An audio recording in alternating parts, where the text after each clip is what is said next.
You will keep your eyes down when the king arrives." The command came sharp and cold from Beta Marcus as he paced before the assembled Omegas in the courtyard.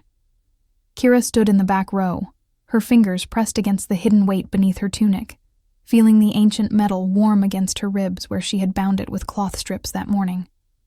The blade always grew warm when danger approached, a peculiarity her mother had warned her about in fevered whispers during those final days. "Keep it hidden," her mother had said, her grip fierce despite the poison ravaging her body. "Keep it close. When the silver-eyed king comes, he will know. He will see what others cannot."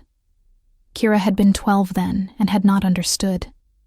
She was 23 now, and understood even less, except that the blade had burned against her skin every morning for the past week, ever since the messengers arrived announcing King Theron's visit to Blood Moon Pack for the alliance ceremonies. "The king honors us with his presence," Marcus continued, his voice carrying across the courtyard where autumn leaves scattered in the wind. "You will not speak unless spoken to. You will not raise your heads. You will certainly not embarrass this pack with your Omega inadequacies." Kira felt the familiar shame settle over her shoulders, like a cloak she had worn so long it had become part of her skin. Omega, worthless, invisible. These were the words that had defined her existence since her mother's death. Since Alpha Aldrich had seized their small cottage and declared that without her mother's healing skills, Kira had no value to offer the pack. She had been given a place in the Omega quarters, fed just enough to survive, worked until her hands bled in the kitchens and laundries, reminded daily that she existed on sufferance and should be grateful for even that. The blade beneath her tunic pulsed with heat, and Kira pressed her hand harder against it, willing it to stillness. She could not afford. Notice. Not today. Not ever. The Blood Moon Pack already whispered about her mother's strange knowledge, about the way Eleanor had always seemed to know things before they happened, about the old language she sometimes spoke when she thought no one listened. Witch, some called her, though never loud enough for Alpha Aldrich to hear. Eleanor had been too valuable, her healing too necessary, for the Alpha to allow such accusations. But now Eleanor was gone, and Kira had inherited only suspicion and a blade she could not explain, wrapped in a prophecy she did not understand. They are coming. The warning rippled through the assembled wolves as the sentry's howl echoed from the northern watchtowers. Kira felt her heart slam against her ribs, felt the blade burn hotter still. Around her, the other Omegas straightened, their fear palpable in the air. King Theron of the Northern Territories was not known for mercy. His reputation preceded him like winter wind, cold and absolute. He had unified the northern packs through strength and strategy, had defeated the shadow-born incursion that had threatened all wolfkind 3 years ago, had executed traitors and rewarded loyalty with equal dispassion. He was called the Silver King for the color of his eyes and the silver that streaked his dark hair despite his young age, marks of the ancient power that ran in his bloodline. He was called other things too. Ruthless, brilliant, terrifying, unmated.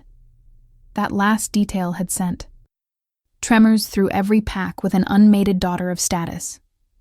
The alliance ceremonies were ostensibly about strengthening political bonds between packs, but everyone knew their true purpose.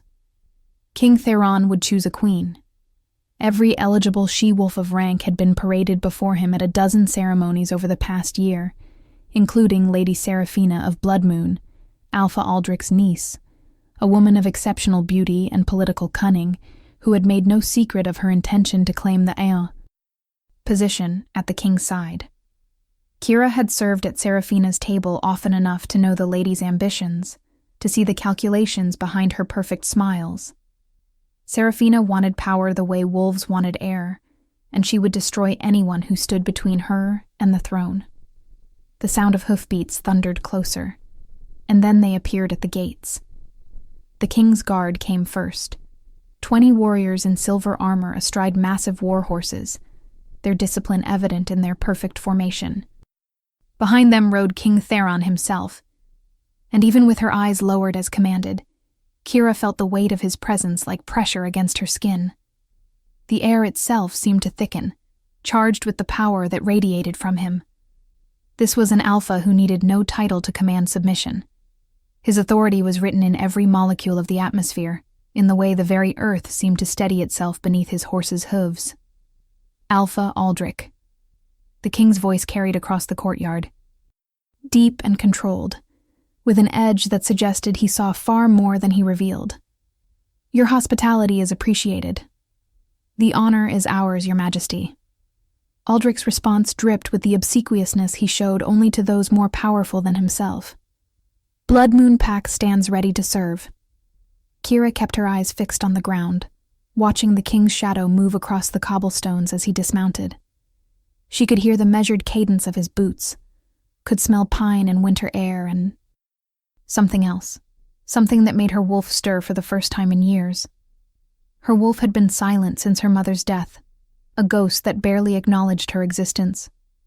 Omegas rarely had strong wolves, but now, impossibly, she felt it wake inside her, felt it lift its head and scent the air with sudden interest. No. She pushed the feeling down, forced her wolf back into submission. She could not afford this, could not afford to be noticed, to be different, to be anything but invisible. The blade against her ribs burned so hot now it was almost painful, but she did not dare move, did not dare draw attention to the way her hand pressed against her side. Your Majesty. Seraphina's voice rang out, honey-smooth and perfectly pitched. Welcome to Blood Moon. We have prepared chambers for you and your guard, and tonight's feast will showcase our finest. Kira risked the smallest glance upward, and immediately regretted it.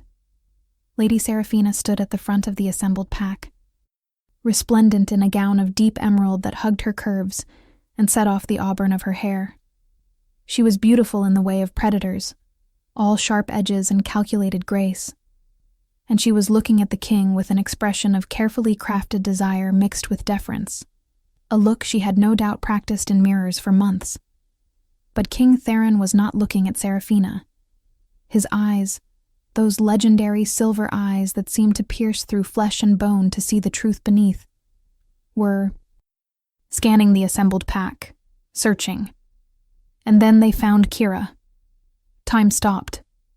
The world narrowed to the point of connection between his gaze and hers, and in that instant, Kira saw recognition flash across his face. Not recognition of her. She was no one. Had never left Blood Moon territory, had never been anyone he could possibly know, but recognition of something else. His eyes dropped to her hand pressed against her side, to the place where the blade lay hidden, and his expression shifted into something between shock and what might have been fear. You. The word was spoken quietly, but it carried across the courtyard with the weight of absolute command. Every head turned toward Kira, every eye fixed on her with varying degrees of confusion and hostility. She felt the blood drain from her face, felt her legs turn to water beneath her. This was not possible. This could not be happening. Step forward. King Theron's voice allowed no disobedience. Kira's feet moved before her mind, could process the command, her body responding to the alpha authority in his tone, even as her thoughts screamed at her to run, to hide, to disappear into the earth itself. She walked forward on legs that trembled, past the other Omegas who shrank away from her as if her misfortune might be contagious, past Beta Marcus whose face had gone purple with rage at her presumption, past Lady Seraphina whose eyes had narrowed to green slits, filled with murderous calculation. She stopped 3 paces from the king as protocol demanded, her head bowed, her hand still pressed against the burning blade. Up close, his presence was overwhelming, a force that pressed against her from all sides. She could feel his power like electricity in the air, could smell cedar and night air, and something ancient that had no name. Her wolf whimpered inside her, torn between the instinct to submit and something else.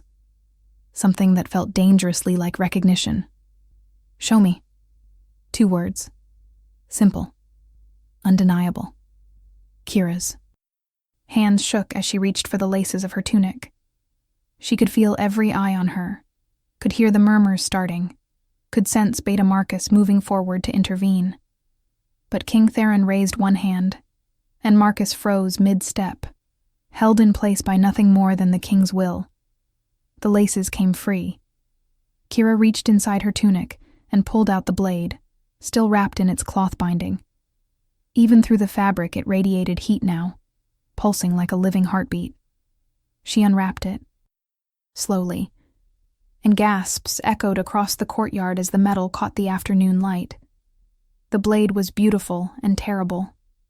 Roughly the length of her forearm, it was forged from a metal that seemed to shift between silver and gold, depending on how the light struck it. Runes covered every inch of its surface, symbols from a language so old that Kira had never found mention of it in any of the pack's records. The hilt was wrapped in worn leather, shaped perfectly for her grip, as if it had been made for her hand alone. Her mother had told her it was called the Blood Moon Blade, though Kira had never understood if it was named for their pack or for something else entirely. Impossible, someone whispered. Kira did not look up to see who had spoken. She kept her eyes on the blade, watching the runes pulse with a faint inner light that they had never shown before. King Theron moved closer, and Kira forced herself to remain still, even though every instinct screamed at her to step back.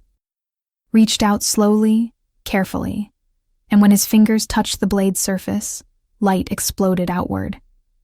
Kira cried out, nearly dropping the weapon as power surged through her, through the blade, through the point of connection, where the king's skin met the ancient metal.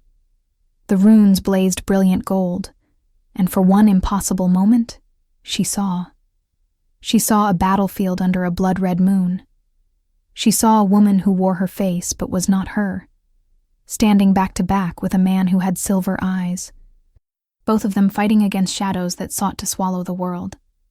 She saw a throne room where that same woman was crowned, the blood moon blade held high as thousands of wolves howled their allegiance. She saw a prophecy written in starlight across a night sky. When the blood moon rises and the Silver King wakes, the Luna Queen will come bearing the blade of fate. Only she can wield it. Only she can unite what was broken. Only she can stand between the light and the darkness that hungers too. Devour all. The vision shattered. Kira stumbled backward, gasping, and would have fallen if King Theron had not caught her arm. His grip was firm but careful, and when she finally dared to look up at him, she found his silver eyes boring into hers with an intensity that stole her breath. "What is your name?" His voice was softer now, though no less commanding. "Kira." Her voice came out as barely more than a whisper. "Kira Ashford, Your Majesty." Ashford.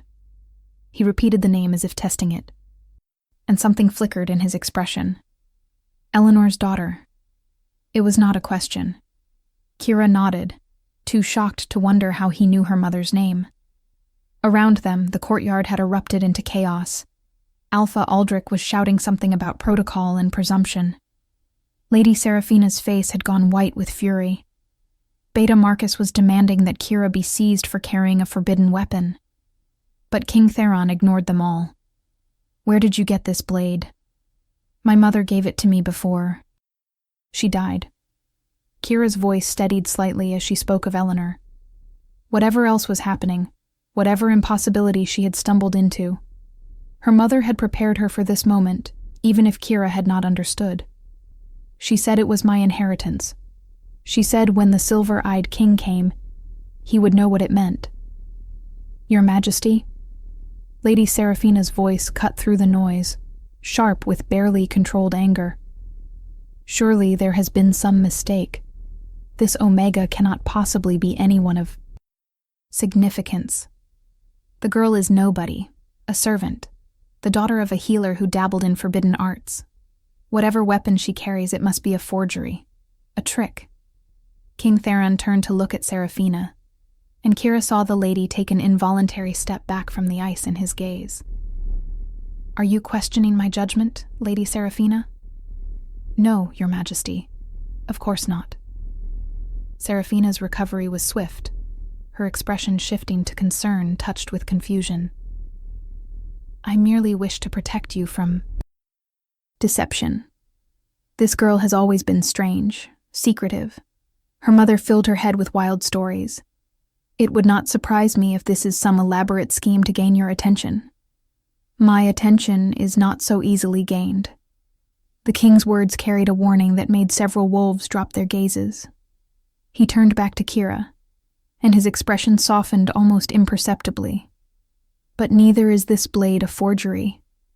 I have seen it before, in the ancient texts, in the prophecies my family has guarded. For 1,000 years. The blood moon blade was forged by the first Luna Queen, blessed by the moon goddess herself, and lost when the Ashford line was hunted to extinction 3 centuries ago. The silence that fell over the courtyard was absolute. Kira felt the weight of every stare, felt the shift in the air as understanding and disbelief warred in the faces around her. Ashford line, hunted to extinction. Her mother had never spoken of their ancestry beyond vague references to old blood and older debts. That is impossible, Alpha Aldrich sputtered, though his voice had lost its certainty. The Ashfords were eliminated, every last one. The records are clear. Apparently not clear enough. King Theron's voice was dry. He looked at Kira again, and she saw something in his eyes that might have been apology, or perhaps recognition of the burden he was about to place on her shoulders. The blade cannot be wielded by anyone of impure bloodline. The runes themselves would burn through. Flesh and bone. Yet Kira holds it as if it were made for her hand, because it was.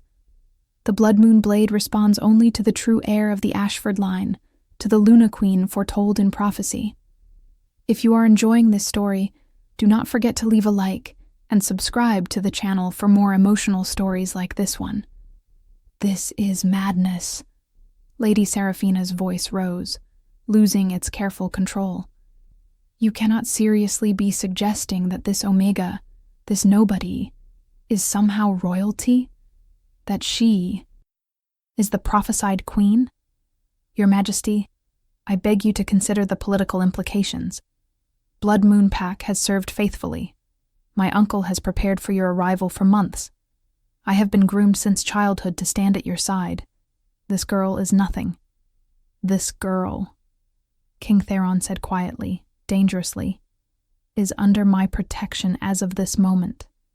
Anyone who seeks to harm her, to undermine her, or to treat her with anything less than the respect due to her bloodline will answer to me. Personally, the threat was unmistakable.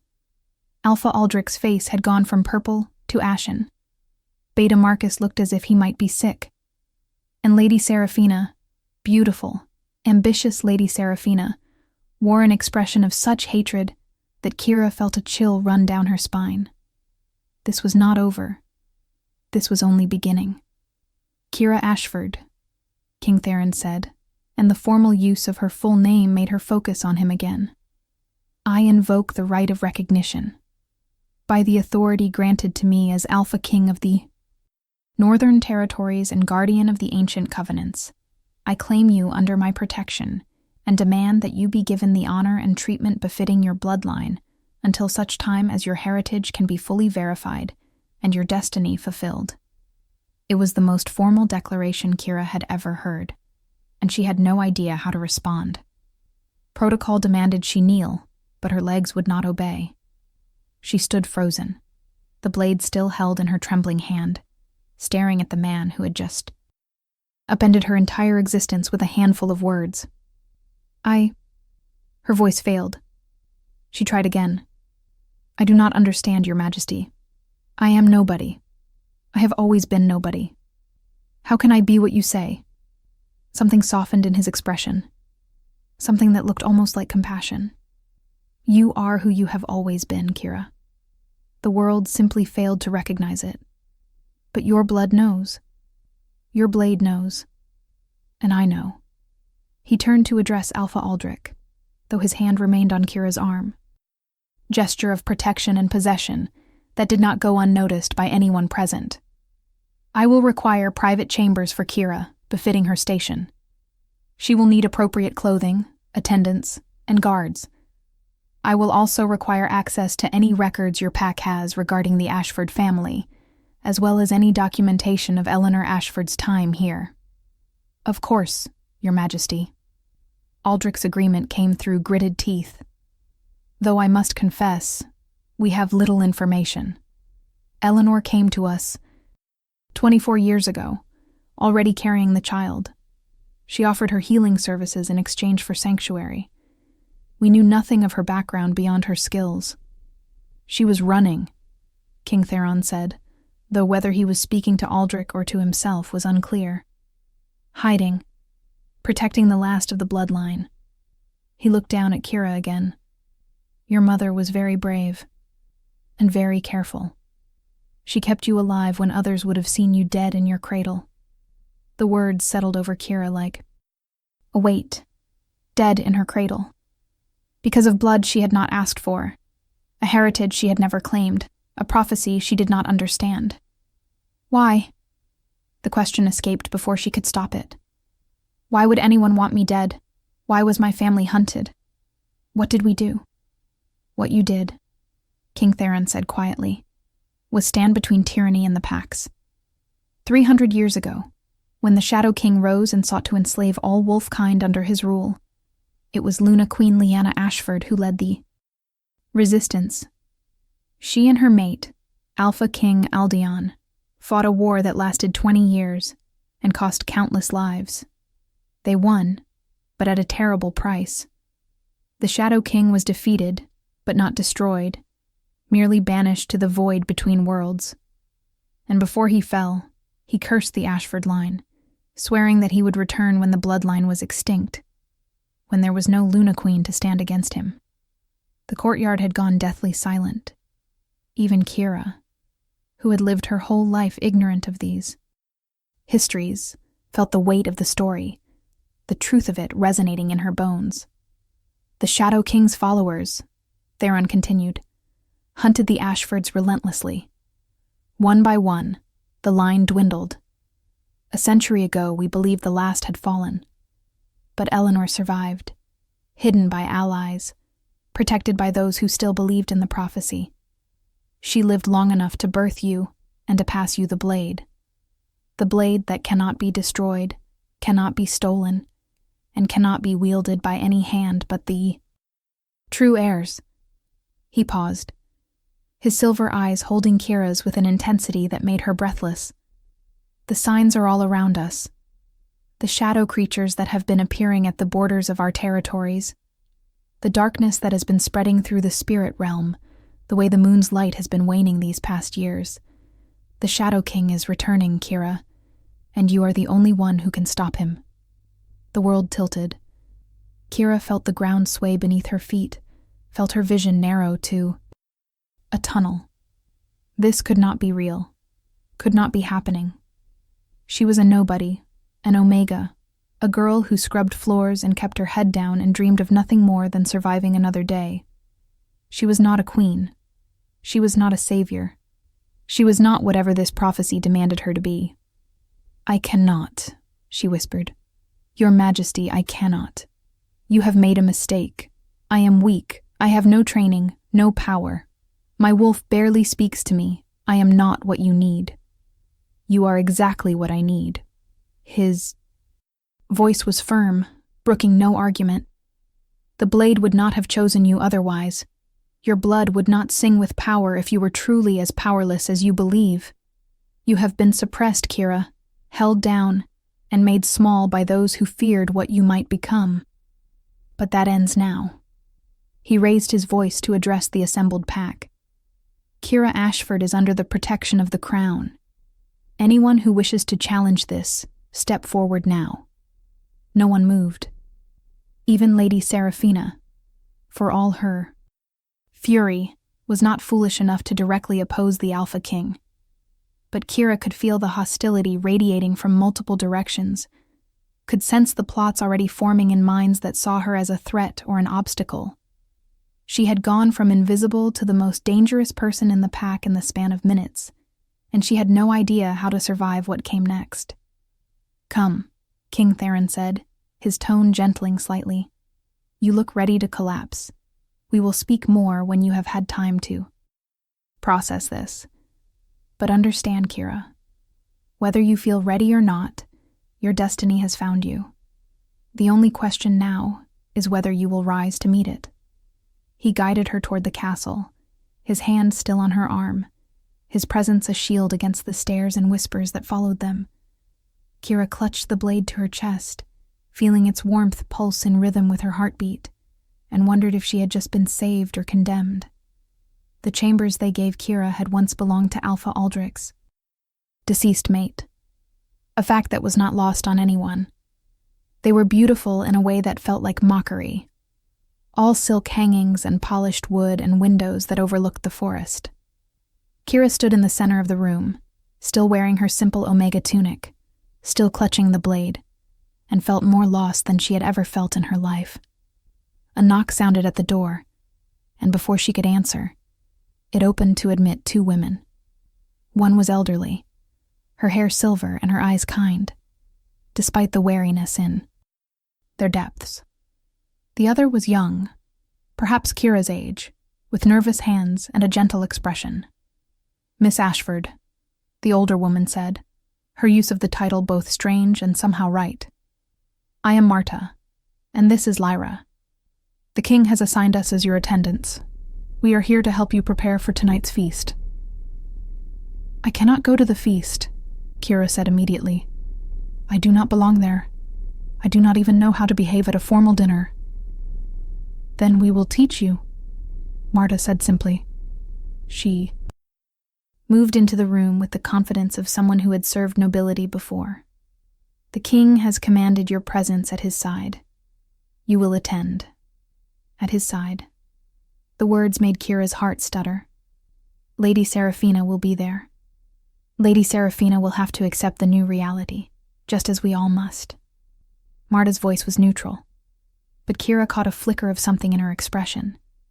Perhaps sympathy, perhaps calculation. It was impossible to tell who could be trusted in this new world Kira had been thrust into. Lyra approached carefully, her hands outstretched. "May I take the blade, miss? We need to help you bathe and dress, and it will be safer if we secure the weapon properly." Every instinct in Kira screamed against letting the blade leave her possession. But Lyra's expression was so earnest, so free of guile, that Kira found herself slowly extending the weapon. The moment Lyra's fingers touched the hilt, the girl gasped and jerked back, cradling her hand. "It burned me," she whispered, staring at the red mark already forming on her palm. Marta moved forward quickly, examining Lyra's injury with experienced eyes. Then both women looked at Kira with new expressions, something between fear and awe. "The king spoke truth," Marta murmured. "The blade recognizes only you." Kira looked down at the weapon in her hand, at the runes that still pulsed with faint golden light. She thought of her mother's words, of the vision she had seen when King Theron touched the blade, of the prophecy that demanded she become someone she did not know how to be. "I do not know what I am doing," she admitted quietly. "None of us do at first," Marta said, her voice kind. "But we learn, and you have already survived more than most. You are still standing, still breathing. That is enough for today. Tomorrow, you will learn what you need for tomorrow." It was practical wisdom, the kind Eleanor might have offered, and Kira felt a pang of grief so sharp it stole her breath. Mother had died without telling her the truth, without preparing her for any of this. Or perhaps Eleanor had prepared her as best she could, teaching her to be invisible, to survive, to endure. Perhaps those skills were exactly what Kira would need in the days ahead. She let Marta and Lyra lead her to the bathing chamber, though she kept the blade with her, setting it carefully on a table within arm's reach. The hot water was a luxury she had not experienced in years, and despite everything, Kira felt some of the tension ease from her muscles as she sank into the carved wooden tub.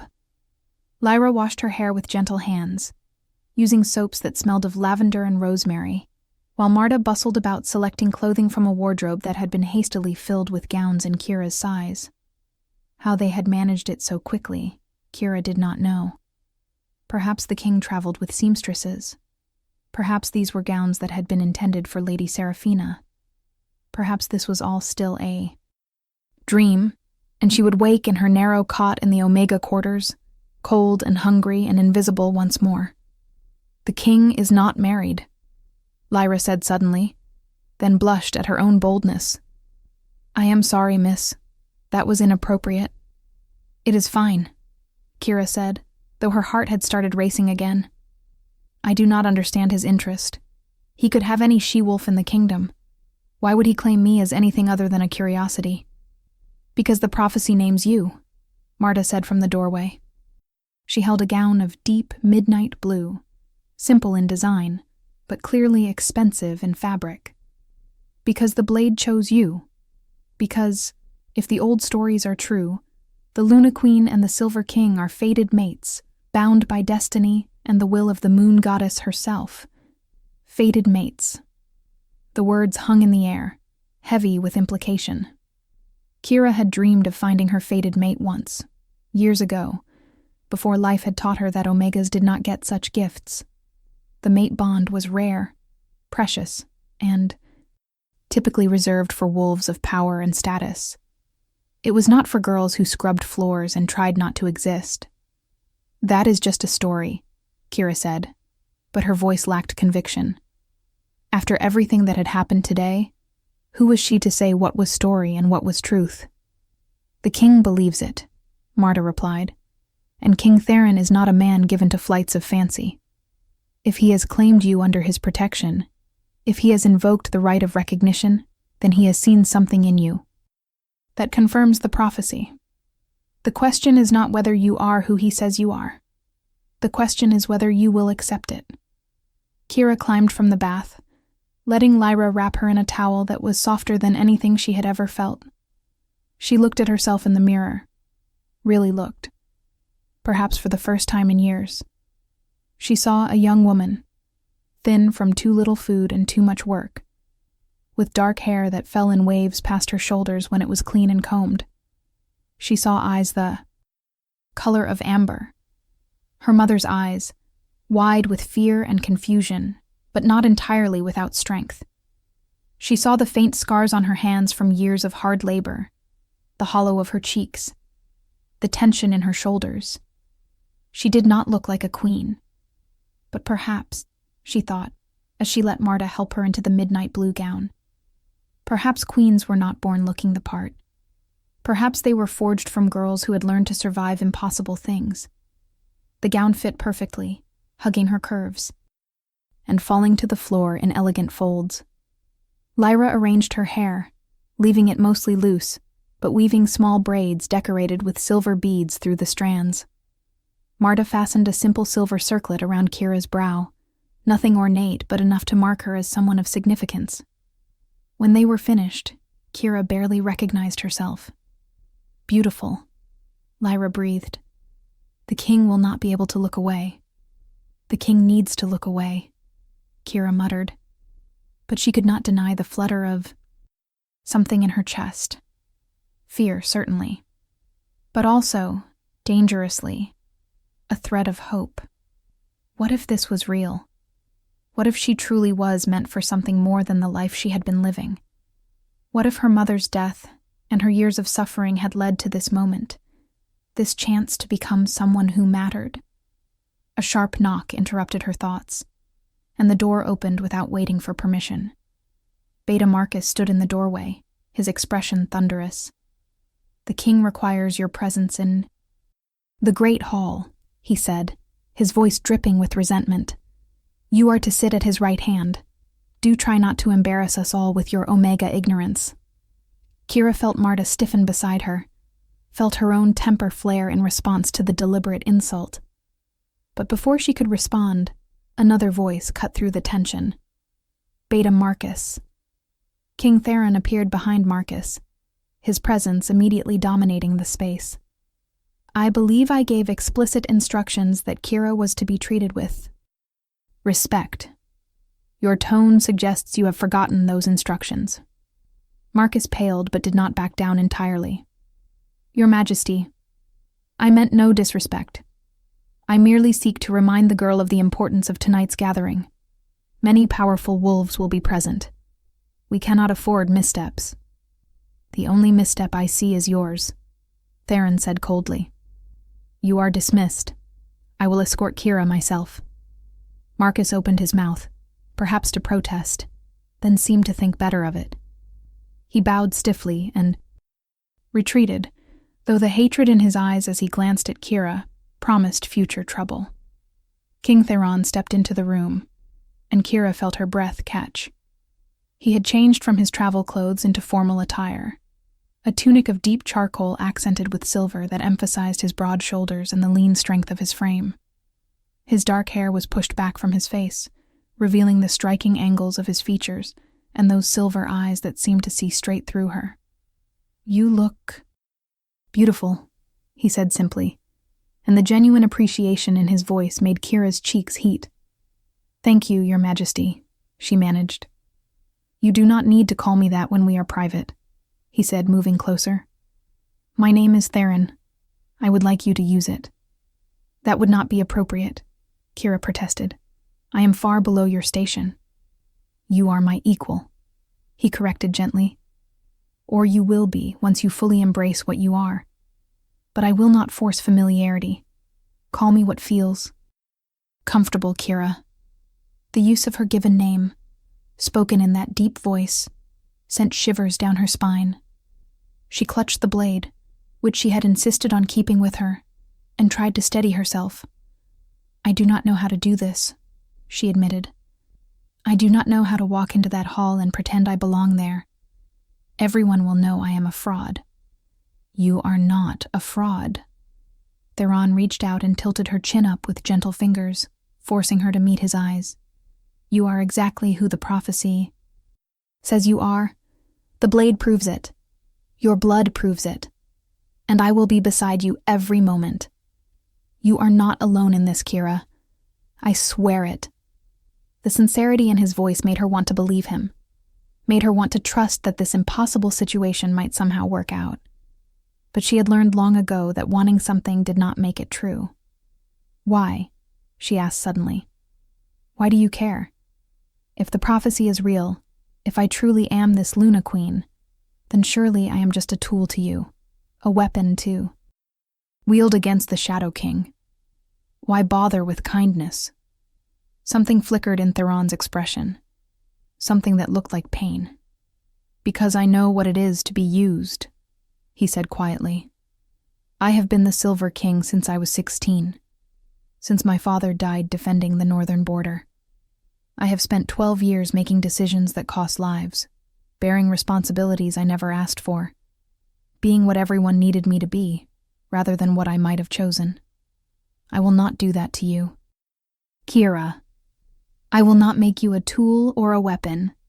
Whatever you become, it will be your choice. The honesty in his words struck something deep in Kira's chest. This was not what she had expected from the legendary Alpha King. This vulnerability mixed with strength. I am afraid, she confessed.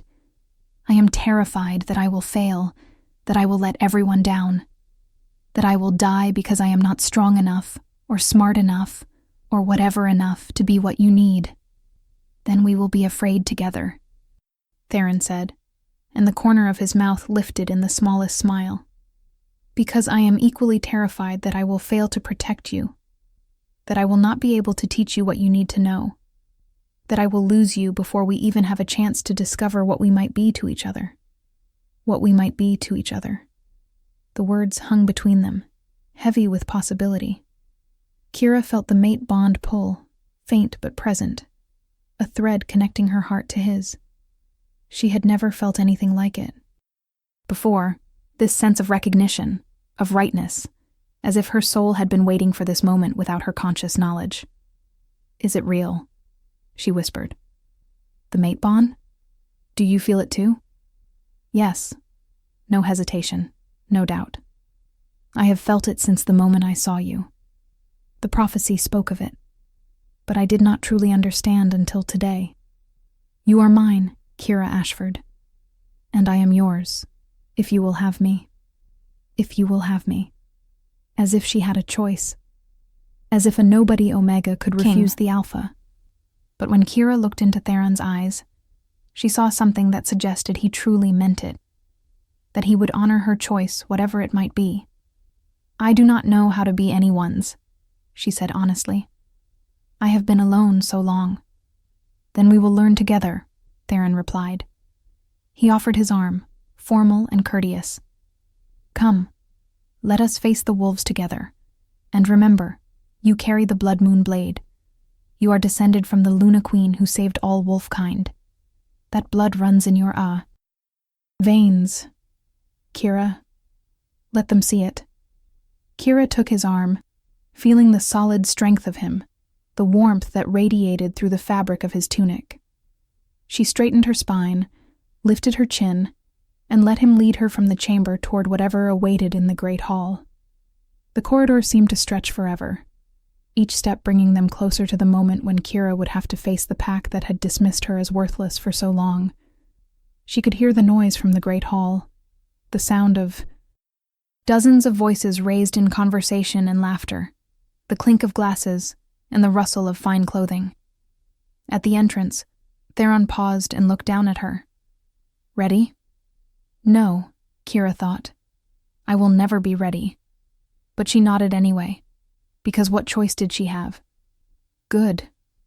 Theron's hand covered hers on his arm, a gesture of solidarity. Remember, you are under my protection. No one will dare harm you while I stand beside you. The doors swung open, and a herald's voice rang out across the suddenly silent hall. His Majesty, King Theron of the Northern Territories, and Lady Kira Ashford of the Blood Moon line. The silence that followed was deafening. Every eye turned toward them, and Kira felt the weight of those stares like physical blows. She saw Alpha Aldrich at the head table, his face carefully neutral, but his eyes calculating. She saw Lady Seraphina beside him, resplendent in a gown of crimson silk, her expression a mask of polite interest that did not quite hide the fury. Beneath, she saw Beta Marcus, other high-ranking wolves, servants she had worked alongside for years, now staring at her with varying degrees of shock and resentment.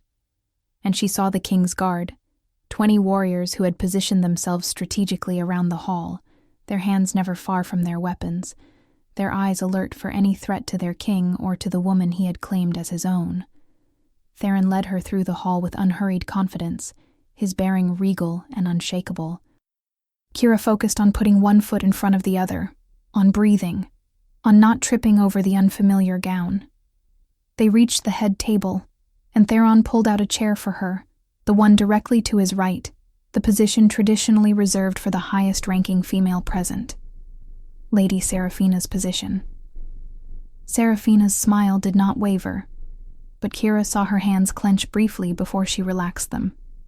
Your Majesty, Seraphina said, her voice honey-sweet. What an unexpected arrangement. I was under the impression I would have the honor of sitting beside you tonight. Plans change, Theron said mildly as he took his own seat. I am certain you understand, Lady Seraphina. Circumstances have necessitated a new protocol. Of course. Seraphina's eyes slid to Kira, and the malice in them was unmistakable despite her pleasant expression. Welcome, Kira. How overwhelming this must all be for you. I do hope you will not feel out of place among those of us who are accustomed to such gatherings.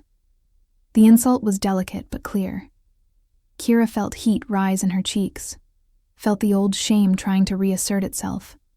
But then she felt Theron's hand find hers beneath the table, felt the warmth of his palm against hers, and something in her steadied.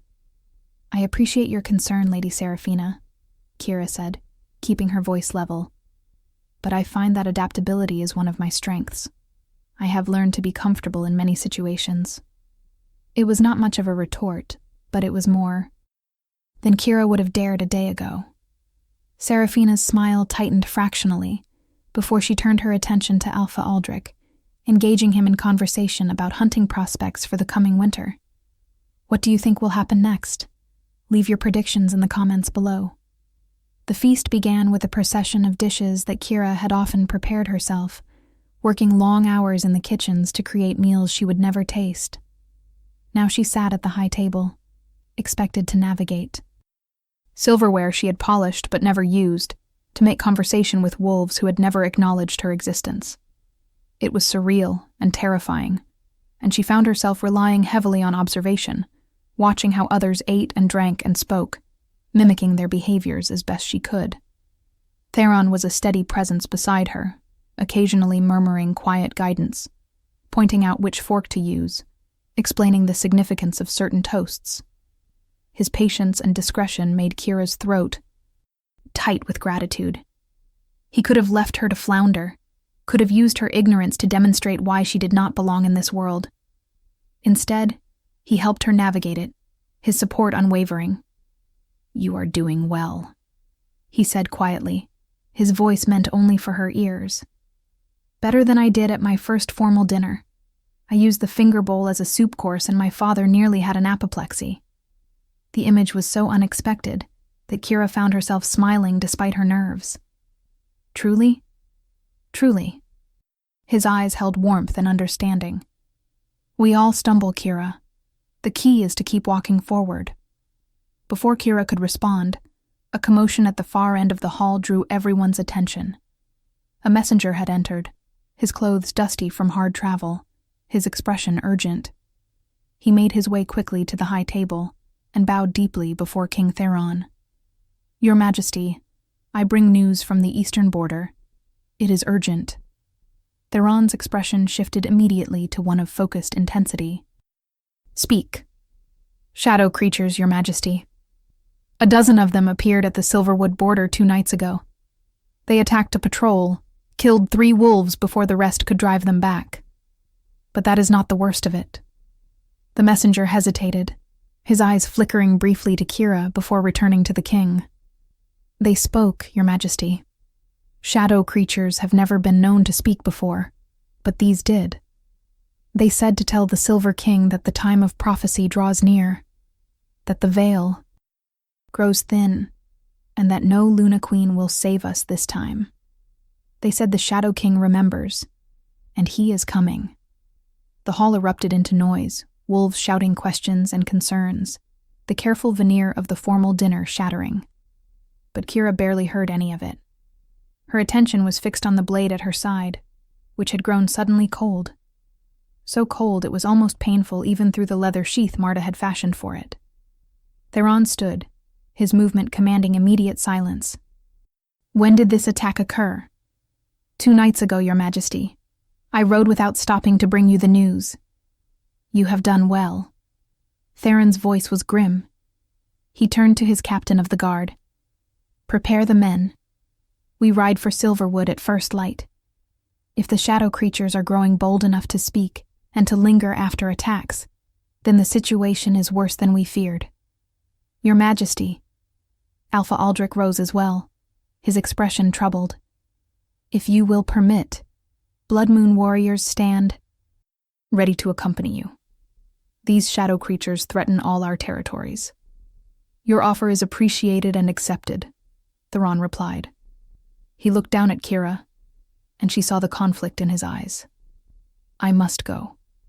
The eastern border cannot be left vulnerable while we wait to understand the full extent of the threat." "I am coming with you," Kira said, the words emerging before she had fully thought them through.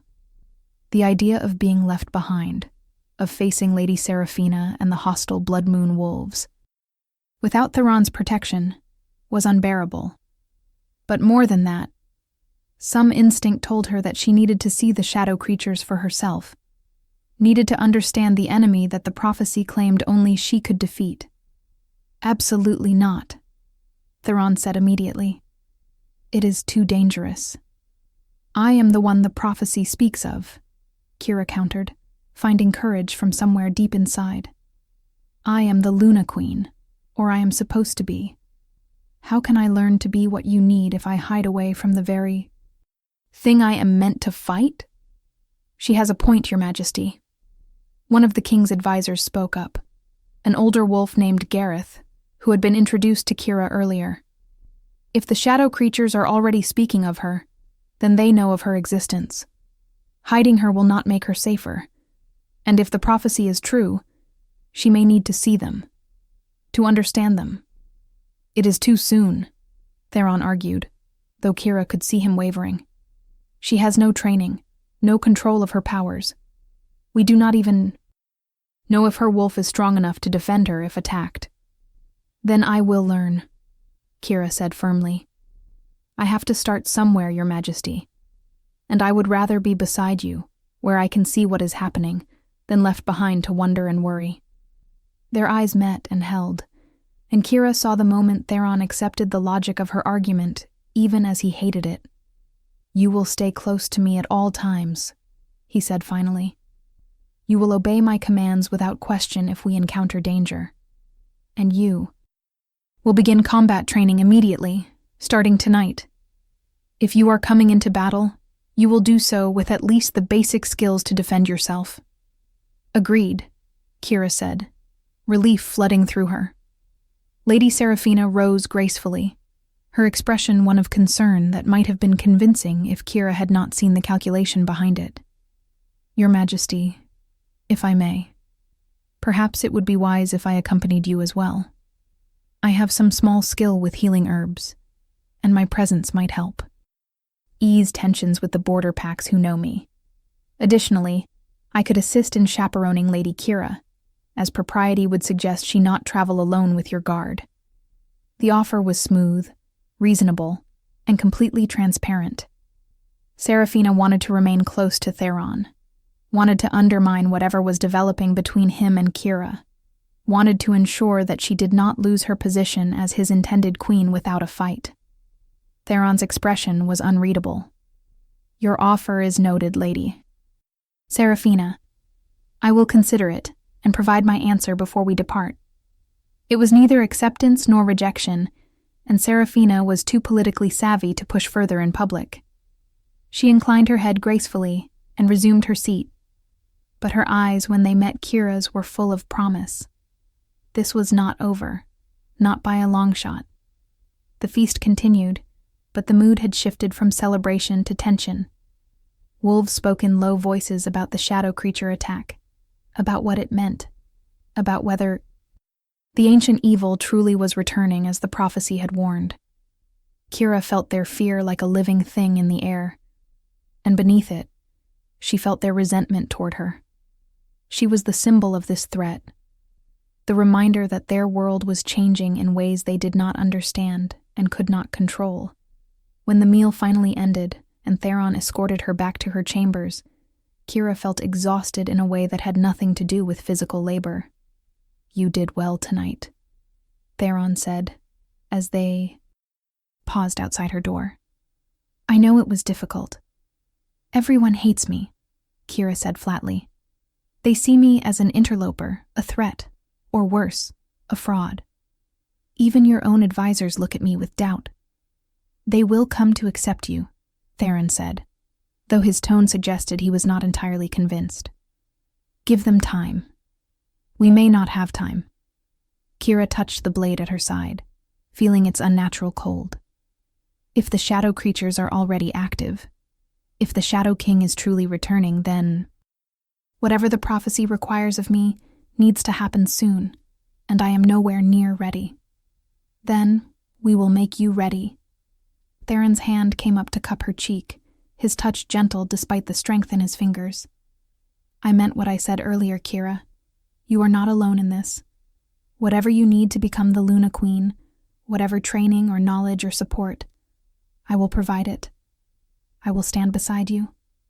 The sincerity in his voice made Kira's eyes burn with unshed tears. She had been alone for so long, had learned to rely only on herself, had built walls around her heart to keep out the pain of rejection and loss. But Theron was offering her something she had not dared to hope for. Partnership, protection, perhaps even more. Why me? She whispered. Of all the she-wolves in your kingdom, why does the prophecy name me? I am nothing special, Theron. I have no great strength or wisdom. I am just a girl who survived because she learned to be invisible.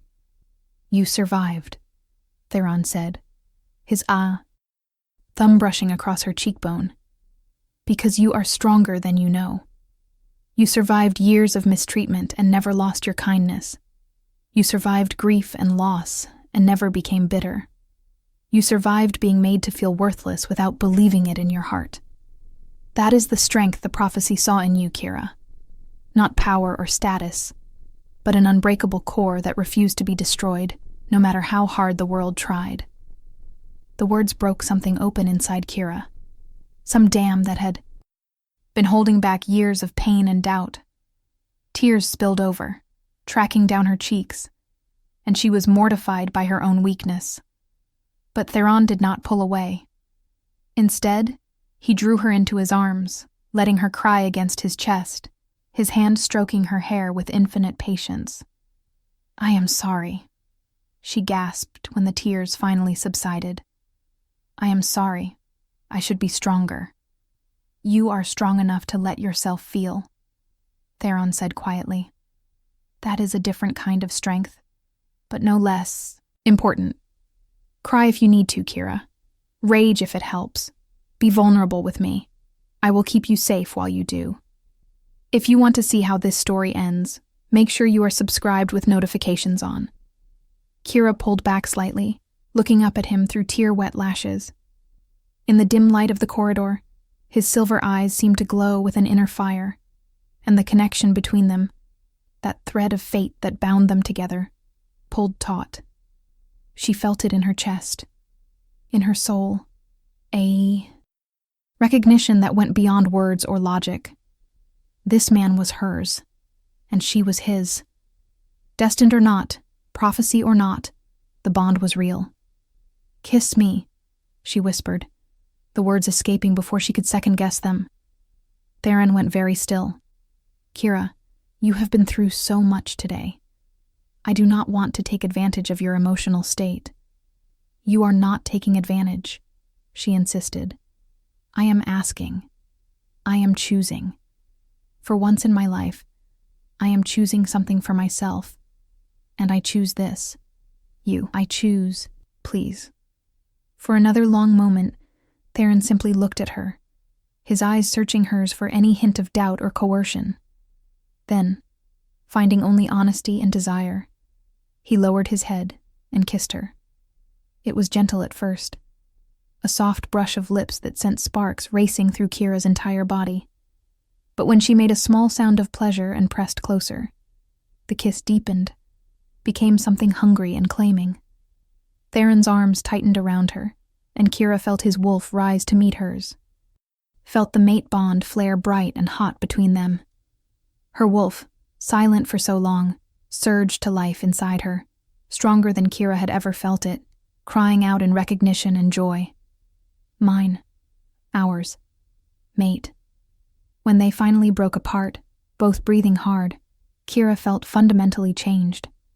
The world had shifted on its axis, and she was no longer the person she had been that morning. That was... Theron paused, seeming to search for words. That was everything. "Yes," Kira agreed softly. She touched her lips, still tingling from his kiss. "Theron, I felt my wolf, really felt her, strong and clear. She recognized you, as mine recognized you." Theron's voice was rough with emotion. "The mate bond is complete, Kira. You are mine in every way that matters, before the moon goddess and the ancestors. When we return from the border, when you have had time to understand what this means, I will ask you properly. I will court you as you deserve. But know this, from this moment forward, I will let nothing and no one harm you." It was a vow, spoken with absolute conviction, and Kira felt the weight of it settle over her like a mantle.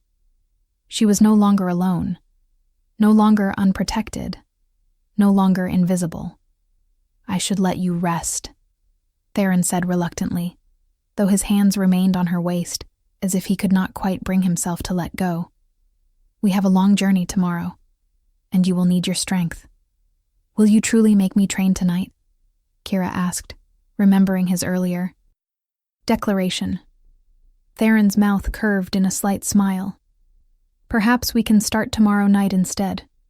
You have been through enough for one day, but tomorrow, I promise, we begin your education in earnest. Combat, politics, pack dynamics, everything you will need to know. It sounds exhausting, Kira admitted. It will be, Theron agreed. But I believe you are equal to it.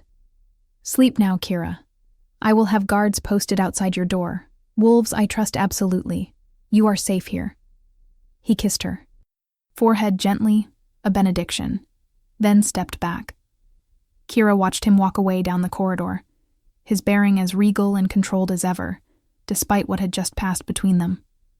When he disappeared around the corner, she finally entered her chambers and closed the door, leaning back against it with a sigh. The room was dark, except for the moonlight streaming through the windows. Kira moved to look out over the forest, the blade still at her side, its cold weight a reminder of everything that had changed. Somewhere out there, shadow creatures gathered. The Shadow King prepared his return, and she, Kira Ashford, Omega and Orphan, had been named as the only one who could stop him. It should have terrified her. And it did. But beneath the fear, Kira felt something else growing. Purpose. Determination. The knowledge that she was not the helpless girl she had believed herself to be. She touched the window glass, feeling the cold against her palm, and made a silent vow to the moon, goddess whose light bathed the world below. She would learn. She would grow stronger. She would become the Luna Queen the prophecy demanded, not for destiny or duty, but because she refused to let the people she was coming to care about face the darkness alone. And because the man who had claimed her as his mate, who had looked at her with respect and desire and understanding, deserved a partner who could stand beside him, not cower behind him. I will not fail you, Kira whispered to the night. To Theron, to herself. I will not fail. Dawn came too quickly. Kira woke to find Marta and Lyra already in her chambers, laying out traveling clothes and packing supplies with efficient hands. The midnight blue gown had been replaced with practical leather pants and a tunic, sturdy boots, and a cloak that would provide protection against wind and weather. The king sent these, Marta said, indicating the clothes. He was quite specific about your comfort and safety. As Kira dressed, she noticed that the clothing fit perfectly, that every piece had been chosen with care. The tunic even had a special sheath built into it for the blood moon blade, allowing her to carry it close to her body without it being obviously displayed.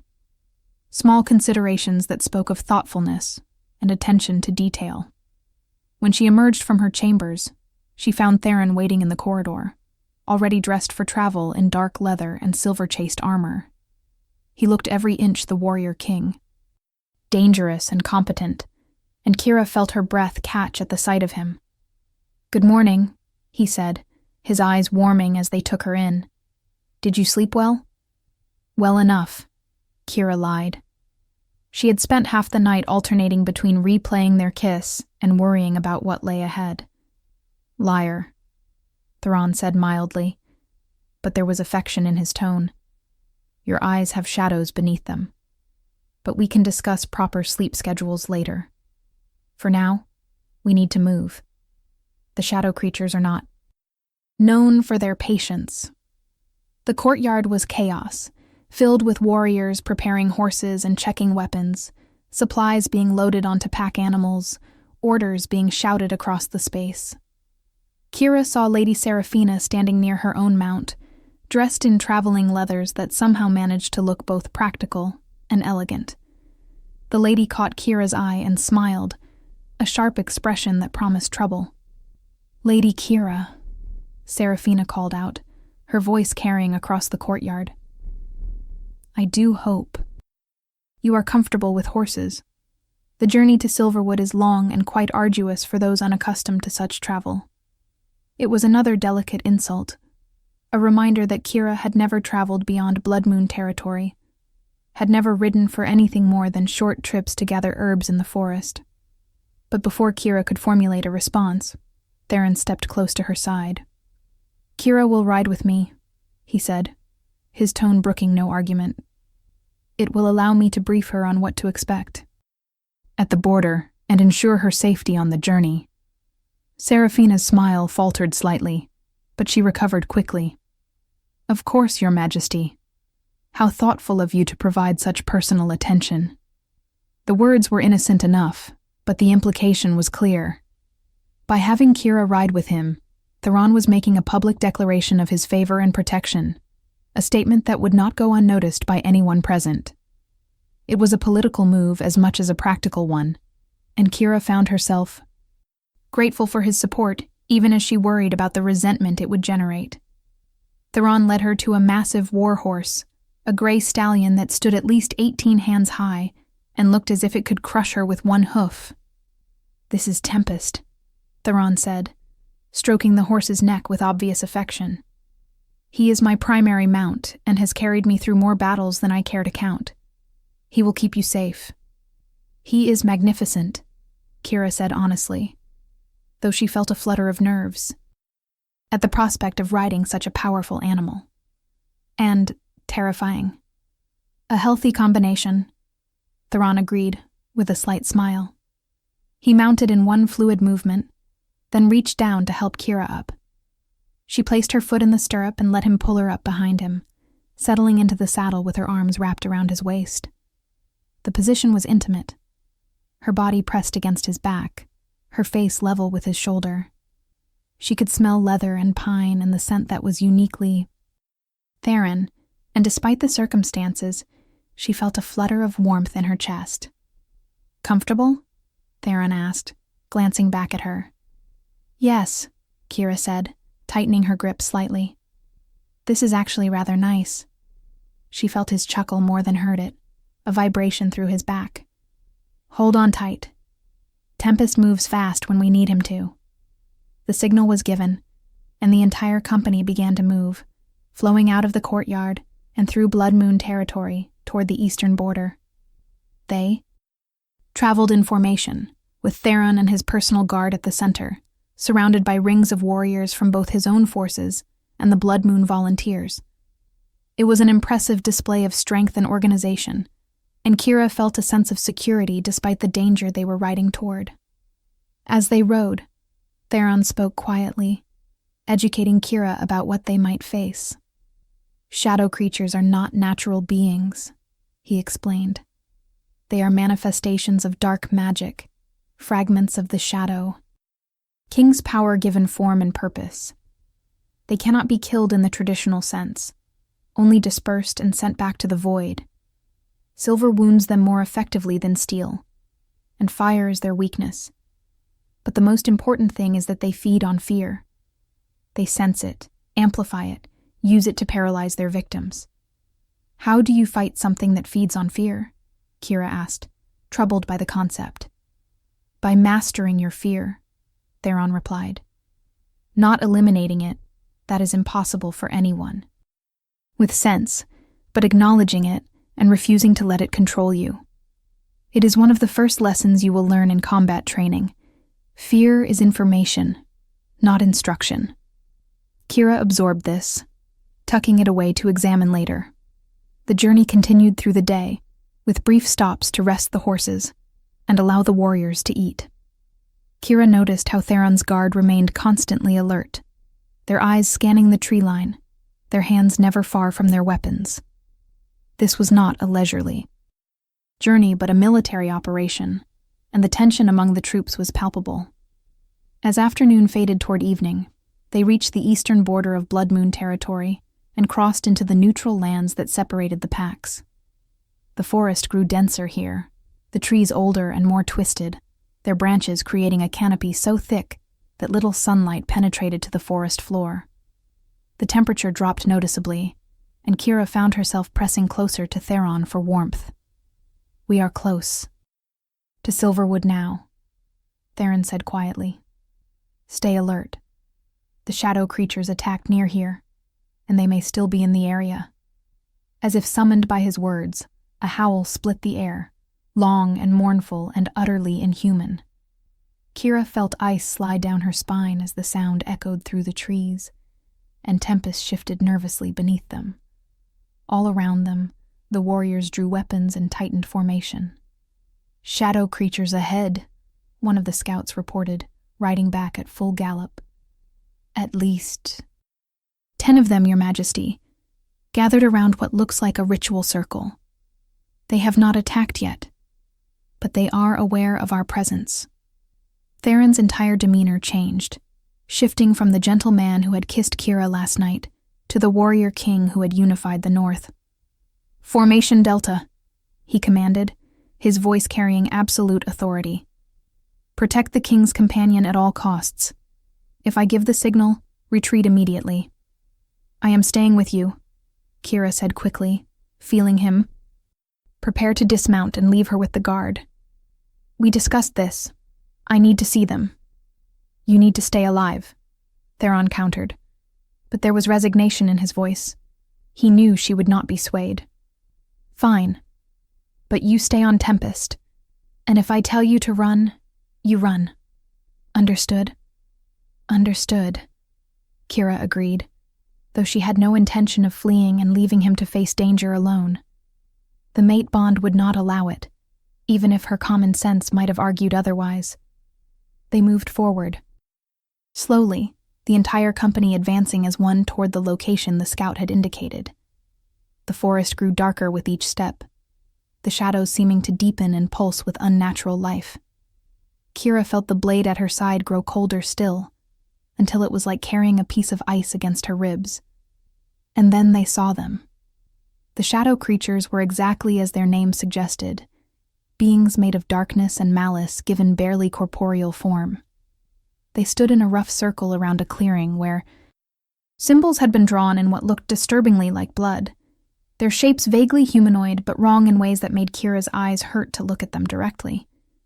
They had too many limbs, or not enough. Their faces shifted and changed, never settling into any one form.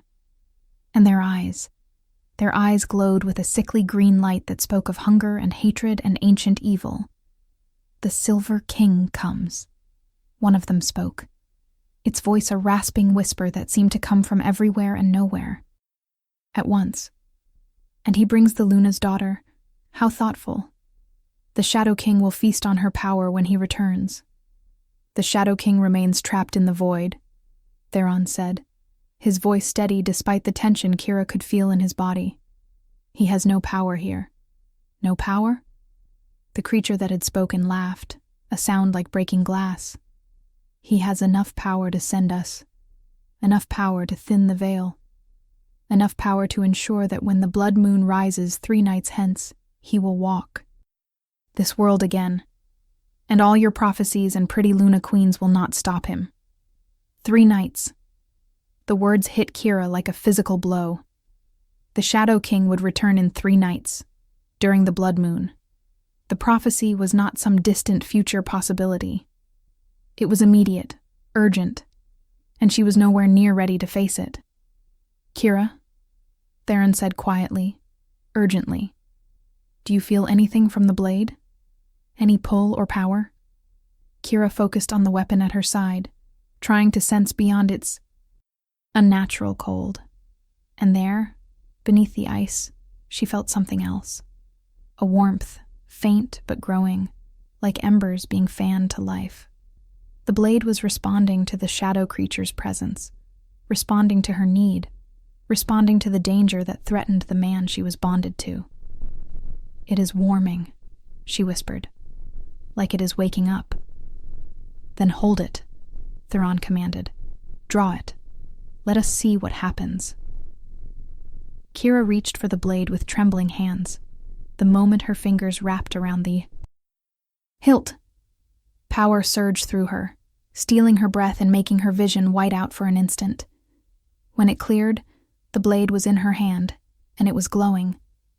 Golden light poured from the runes etched into its surface, light that pushed back the unnatural shadows. Light that made the shadow creatures scream and recoil. No, they shrieked in unison. She cannot wield it yet. She is untrained, unaware. She cannot.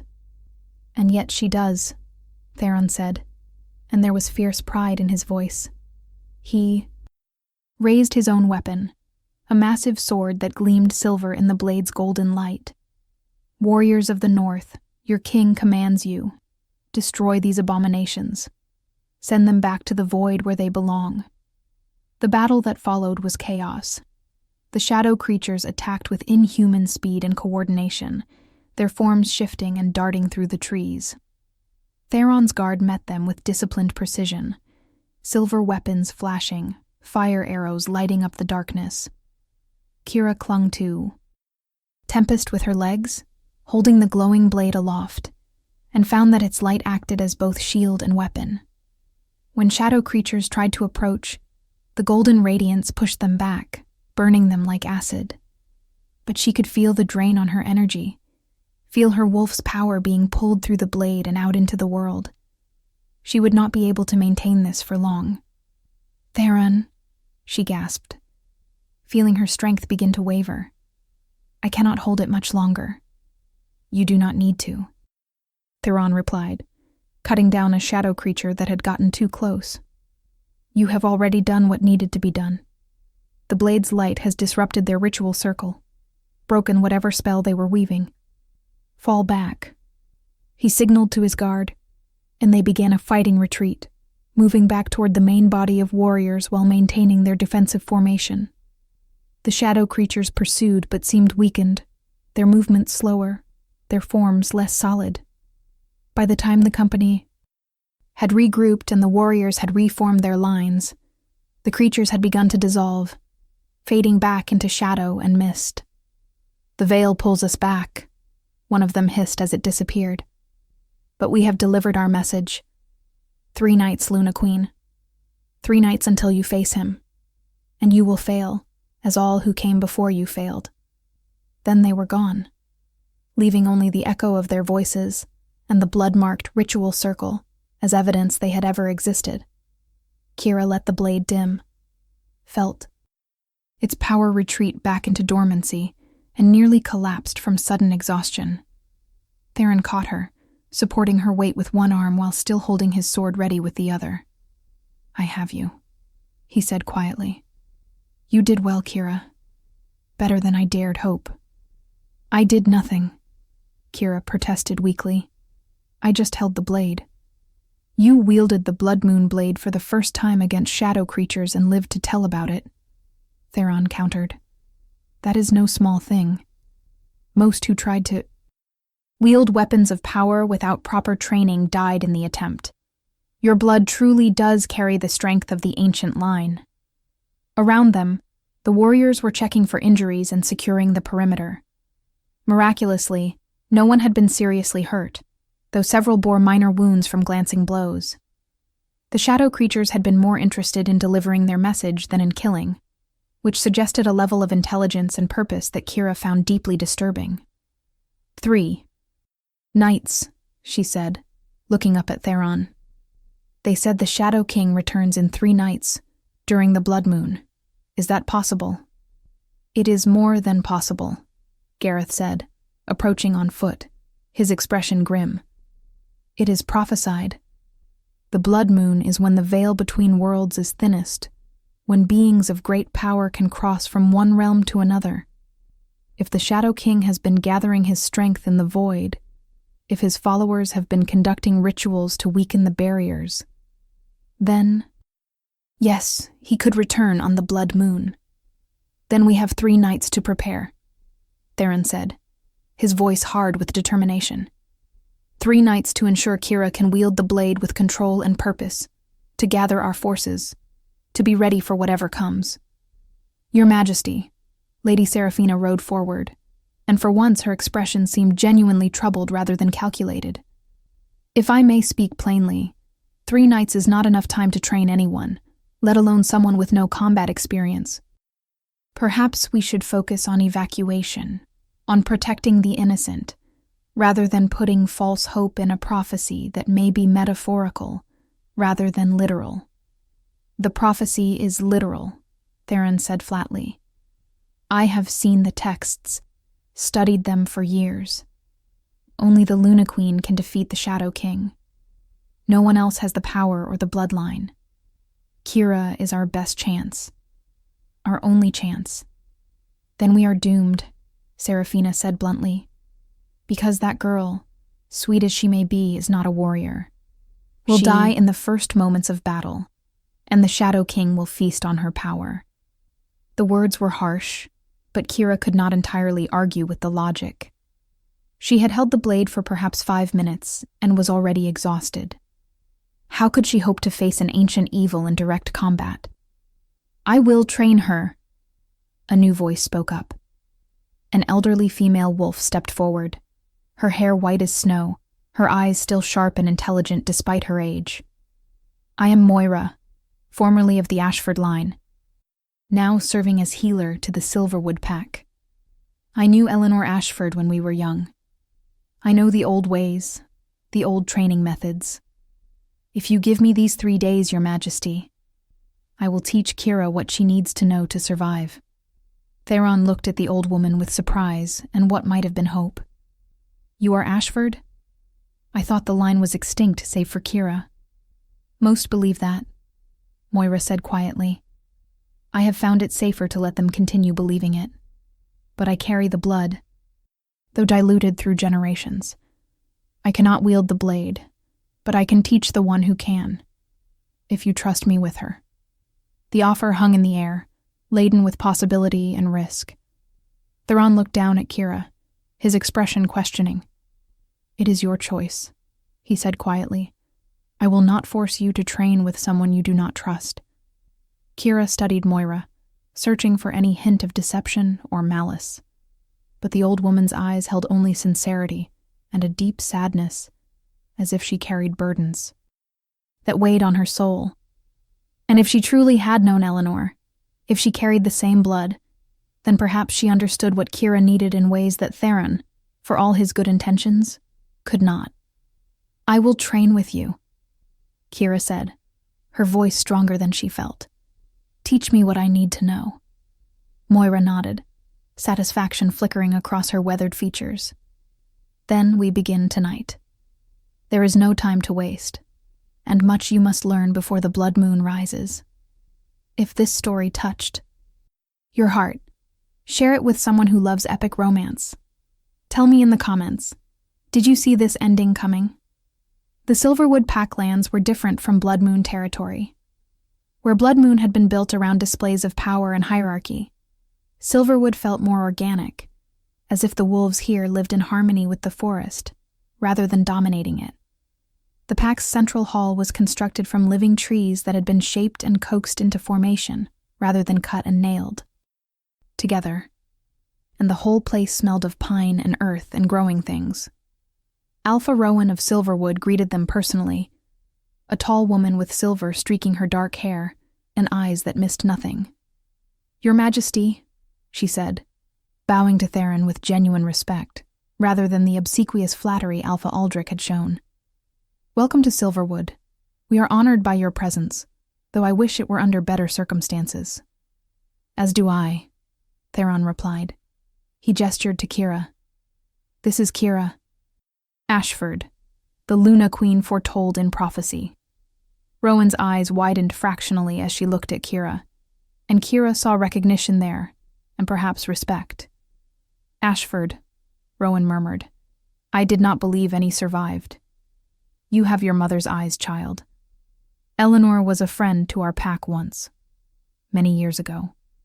The words brought tears to Kira's eyes, unexpected and unbidden. To hear her mother spoken of with respect and affection, to know that Eleanor had been more than the broken, frightened woman Kira remembered from those final days, was a gift she had not known she needed. Thank you, Kira said softly. I did not know my mother had friends outside Blood Moon.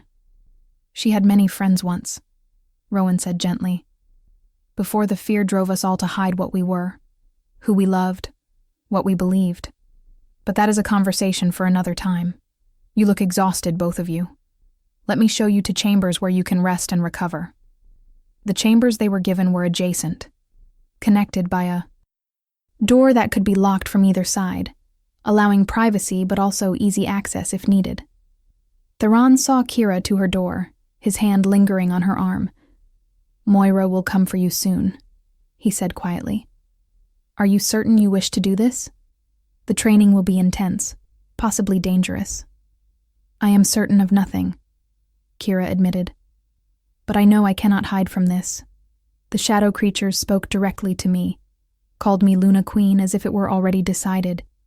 If I am to face this destiny, I need every advantage I can find. Then I will be nearby," Theron promised. "If you need me for any reason, send word immediately." He kissed her forehead gently, a gesture of affection and protection, then reluctantly withdrew to his own chambers. Kira entered her room and found it comfortable and welcoming, with a fire already burning in the hearth and a tray of food waiting on the table. She ate mechanically, tasting nothing, her mind racing with everything that had happened.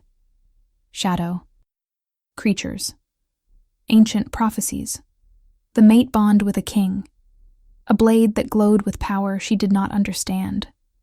It was too much, too fast, and part of her wanted to curl up and hide from all of it. But she was done hiding. She had been invisible for too long. The knock came just as Kira finished eating. She opened the door to find Moira standing in the corridor, leaning on a gnarled walking stick, but with eyes that gleamed with sharp intelligence. "Ready to begin?" the old woman asked. "Now?" Kira could not keep the surprise from her voice. "I thought we would start tomorrow." "Now," Moira said firmly. "Every moment we waste is a moment closer to the blood moon. Come, we have work to do." She led Kira through the Silverwood compound to a clearing deep in the forest, lit by moonlight and ringed with standing stones that hummed with ancient power. In the center of the clearing was a flat rock that might have been an altar or simply a natural formation, and on it lay an array of items. Herbs and crystals and objects Kira did not recognize. "This is a sacred space," Moira explained as they entered the circle. "It is warded against intrusion and protected by old magic. What we do here will not be observed by curious eyes or hostile forces. It is safe to be honest, to be vulnerable, to fail." "I am good at failing," Kira said with bitter humor. "I have been practicing it my whole life." "No," Moira said sharply. "You have been surviving, which is a different thing entirely. Failure is giving up. You have never given up, even when you had every reason to do so. That is strength, child. Do not diminish it." The words struck deeper than Kira expected. She had never thought of her survival as strength before. It had simply been necessity, the only option available. But perhaps Moira was right. Perhaps there was power in endurance, in refusing to break no matter how heavy the weight. "Now," Moira continued, settling herself on one of the stones with surprising grace. "Show me the blade." Kira drew the blood moon blade slowly, watching the moonlight catch on its runes. In the sacred circle, it seemed even more alive, pulsing with a steady rhythm that matched her heartbeat. "Good," Moira said, studying the weapon with expert eyes. "The blade has awakened to you. That is the first step. But awakening is not the same as mastery. You must learn to control its power rather than letting it control you. Do you know why the blade glowed when you faced the shadow? Creatures? Because they were there?" Kira guessed. "Because it sensed the danger?"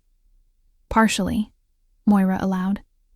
"But primarily because you needed it to.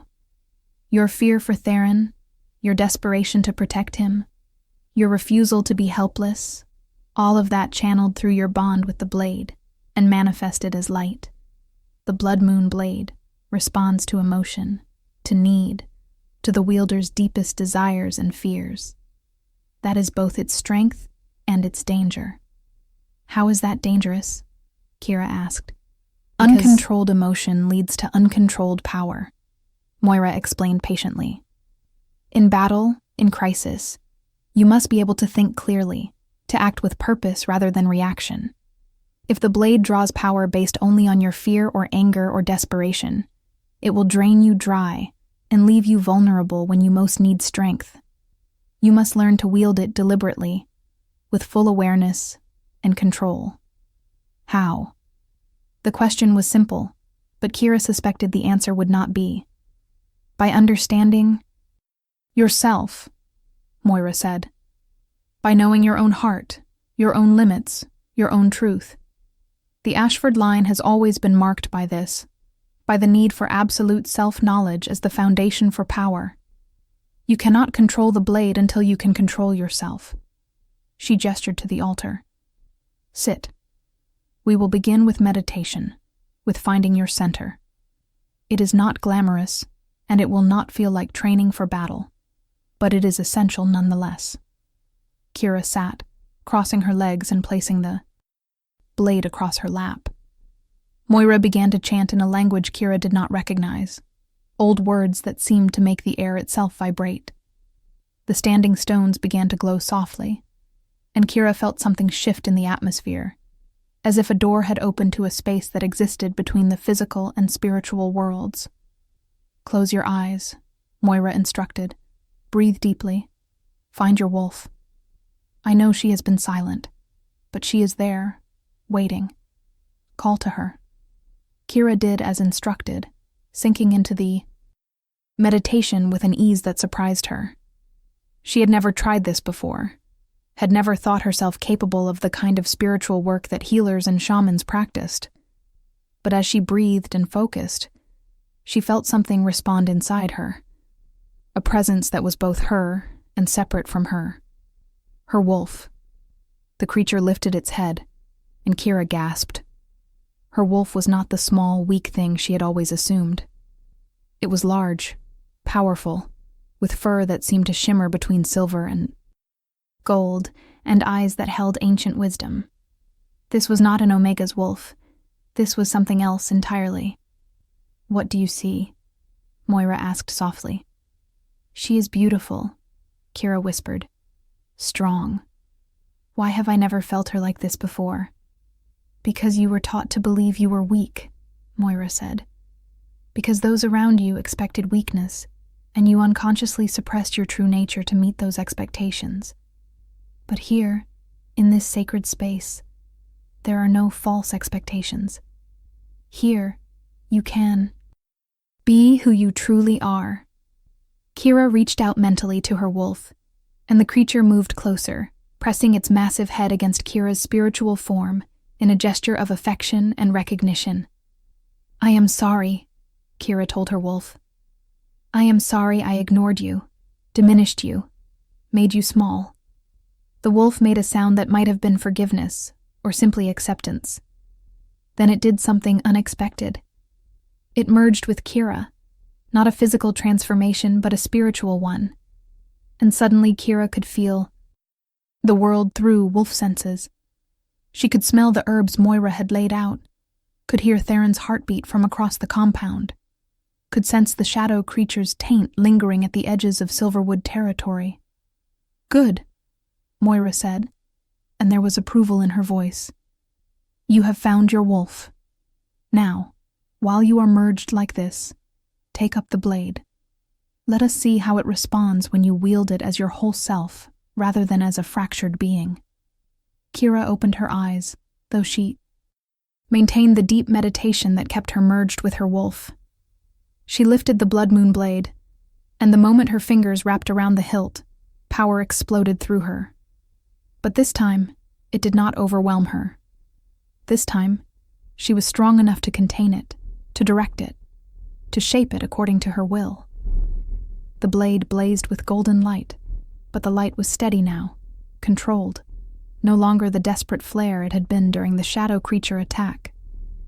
Runes appeared in the air. Around Kira, glowing symbols that she somehow knew were words of power, ancient protections and blessings left by the first Luna Queen. Speak them, Moira commanded. Speak the words your blood remembers. Kira opened her mouth, and words poured out in that ancient language, words she did not consciously know, but that felt right on her tongue. As she spoke, The light from the blade grew brighter, forming a sphere of protection that encompassed the entire clearing. She could feel it, could sense its boundaries and its strength. This was what the blade was meant to do. Not just fight, but protect. Not just wound, but shield. The Luna Queen was not merely a warrior. She was a guardian. When the light finally faded and Kira lowered the blade, she was breathing hard, but not exhausted. Moira was watching her with an expression of satisfaction and something that looked like relief. "You have done in 1 hour what I feared would take days," the old woman said. "Your blood is strong, Kira. Ashford, stronger than any in generations. You may actually survive what is coming." "May," Kira noted wryly, "not will." "I am too old to make promises I cannot keep," Moira said. "But you have a chance now, a real chance. That is more than we had this morning." They trained through the night, Moira pushing Kira to explore different aspects of the blade's power. Kira learned to summon light not just as a sphere, but as weapons, spears of golden radiance that could pierce shadow. She learned to sense darkness gathering, to feel the taint of the Shadow King's influence before it manifested physically. She learned the old fighting forms, movements that had been passed down through the Ashford line for centuries, stances and strikes that felt like coming home. When dawn finally broke, Kira was exhausted in body, but energized in spirit. She had never felt more herself, more whole, than she did in this moment. Moira studied her with eyes that had seen too much and lived too long. "You will do," she said finally. "It is not enough. Will never be enough for what you face. But it is a beginning. Tonight we will train again, and tomorrow night. By the time the blood moon rises, you will be as ready as anyone could be." "Will it be enough?" Kira asked, voicing the fear that had been growing in her chest. "I do not know," Moira admitted. "The prophecy speaks of the Luna Queen defeating the Shadow King, but it does not specify how or at what cost. You may triumph. You may die trying. You may find some third path no one has foreseen. All I can tell you is that you are stronger than you know, braver than you believe, and more important than you understand. The rest is up to fate, and to you." Kira nodded, accepting the honest assessment. She sheathed the blade and allowed Moira to lead her back to the compound as the sun rose fully over the forest. Her body ached. Her mind felt stretched and expanded, and she desperately needed sleep. But beneath the exhaustion, she felt something new growing inside her. Not confidence, exactly, but perhaps the beginning of belief in herself. When she reached her chambers, she found Theron waiting outside her door, his expression worried. "You were gone all night," he said. "I wanted to come find you, but Rowan said Moira's training must not be interrupted." "It is all right," Kira assured him. "I am well. Tired, but well. I learned things, Theron. Important things." He searched her face, and whatever he saw there made some of the tension leave his shoulders. "You look different," he observed. "Stronger somehow." "I feel different," Kira admitted. She hesitated, then made a decision. "Come inside. I want to show you something." They entered her chambers, and Kira drew the blade once more. This time, when she summoned its power, the light came immediately, controlled and steady, forming a protective sphere around them both. Theron's eyes widened with shock and admiration. "Kira, this is incredible. You have more control in one night than I thought possible." "Moira is a good teacher," Kira said, letting the light fade. "And I think, maybe, I am done doubting myself. The blade chose me. My blood carries the power. I cannot change either of those things, so I might as well accept them and learn to use them." Theron reached out and cupped her face gently. "You are magnificent," he said softly. "I knew it from the moment I saw you. But watching you come into your power, seeing you embrace what you are meant to be, It is humbling and inspiring and terrifying all at once. I am still terrified too, Kira confessed, leaning into his touch. But I am learning to be terrified and brave at the same time. That is all any of us can do, Theron said. He kissed her then, gentle and sweet, a kiss that spoke of respect and admiration as much as desire. When they broke apart, Kira felt the mate bond pulse between them, strong and sure. Sleep, Theron commanded softly. I will stand guard while you rest. Tonight you train again, and tomorrow night. And then, when the blood moon rises, we will face whatever comes together. Together, Kira echoed, the word a promise and a comfort. She let him settle her into bed, let exhaustion finally claim her, and dreamed of golden light holding back an endless tide of shadow. The next 2 days passed in a blur of training and preparation.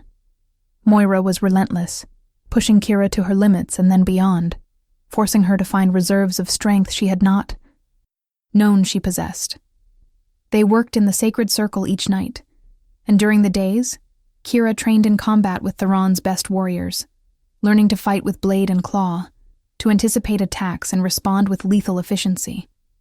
Lady Seraphina watched these sessions with an expression that grew increasingly hostile.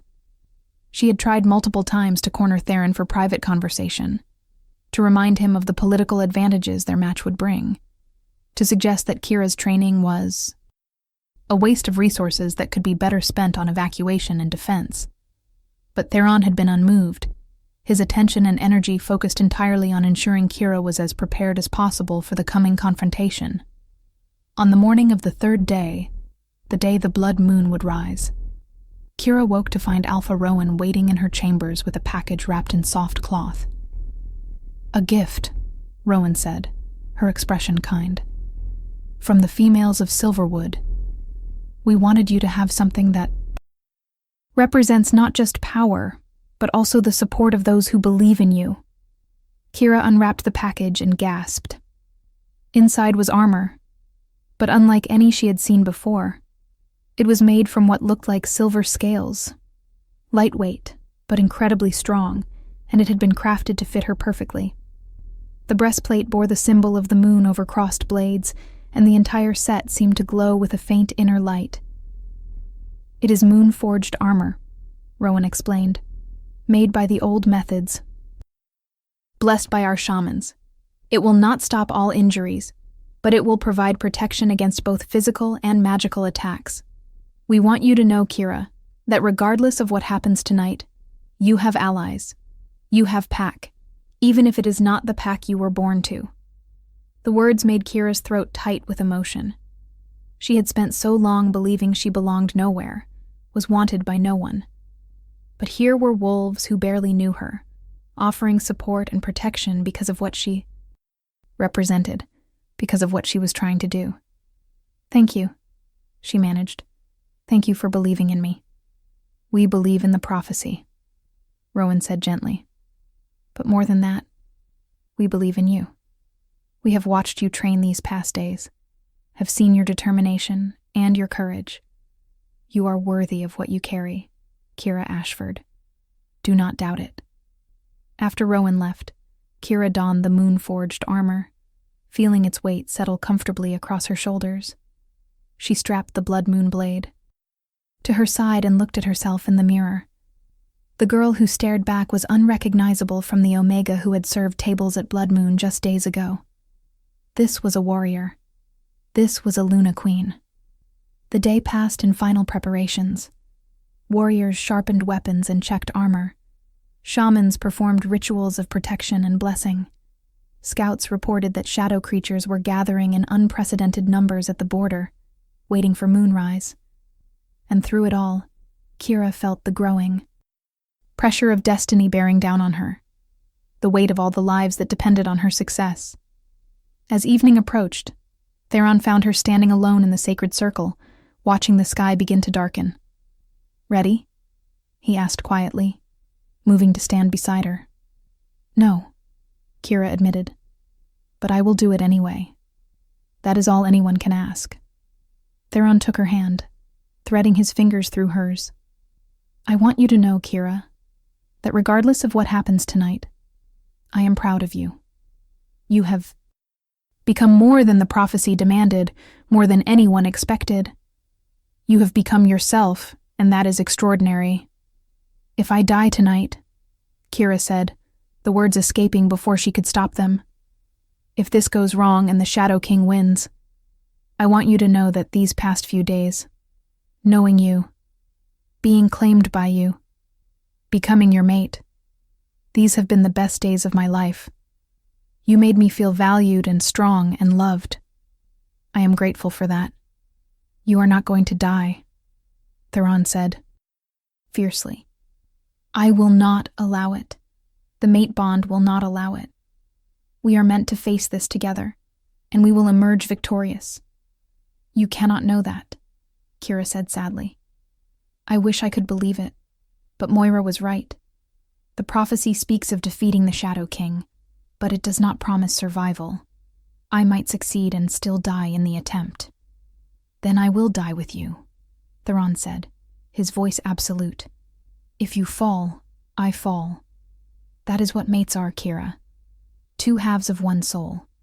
I will not live in a world without you." The declaration was both beautiful and terrible. Kira wanted to argue, wanted to tell him that he needed to live for his people, for the kingdom. But she understood what he meant. If their positions were reversed, if Theron died tonight, she was not certain she could continue either. The mate bond was not just connection. It was completion. They stood together in the failing light. Two people bound by fate and choice, preparing to face an ancient evil that had destroyed civilizations. And despite everything, despite the fear and the doubt and the overwhelming nature of what lay ahead, Kira felt a strange sense of peace. This was her moment. This was what she had been born for. Whatever came next, she would face it as herself, fully and completely. The moon began to rise, and as it cleared the horizon, Kira saw that the prophecy had been literal. It was blood red, the color of old violence and sacrifice, casting an eerie crimson light across the land. And in that light, the shadow creatures appeared. They came in waves, hundreds of them, perhaps thousands, more than had been seen in centuries.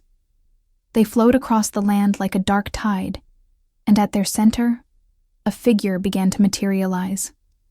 Tall and terrible, crowned in shadow, eyes burning with green fire. The Shadow King had returned. Kira felt Theron tense beside her, felt the warriors of Silverwood and the Northern Territories move into formation around them. This was the moment. This was the test. She drew the blood moon blade, and it blazed with golden light so bright it pushed back the crimson moonlight. "Stay close to me," Theron commanded his warriors. "Protect the Luna Queen at all costs. This is what we have prepared for. This is why we are here." The Shadow King's laughter echoed across the battlefield, cold and mocking. "The prophecy repeats itself," his voice boomed, seeming to come from everywhere. "Another Luna Queen, another doomed attempt to defy what cannot be. Stopped. Your predecessor fell before me. Her mate fell. Their entire civilization fell. What makes you think you will fare any better?" "Because I am not alone," Kira said, her voice ringing clear despite her fear. "Because I carry their legacy and their strength. Because I refuse to let their sacrifice be meaningless. And because, unlike them, I know your weakness." The Shadow King paused, his terrible form seeming to focus entirely on Kira. "I have no weakness, little Luna. I am eternal. I am inevitable." "You are afraid," Kira said, the words coming to her from somewhere deep inside, from the place where her wolf merged with her human consciousness, from the blood memory of queens who had come before. "You are afraid of being forgotten. That is why you return. Why you cannot simply stay in the void. You need to be remembered, to be acknowledged, to matter. And that fear makes you vulnerable." The Shadow King roared, and the shadow creatures surged forward.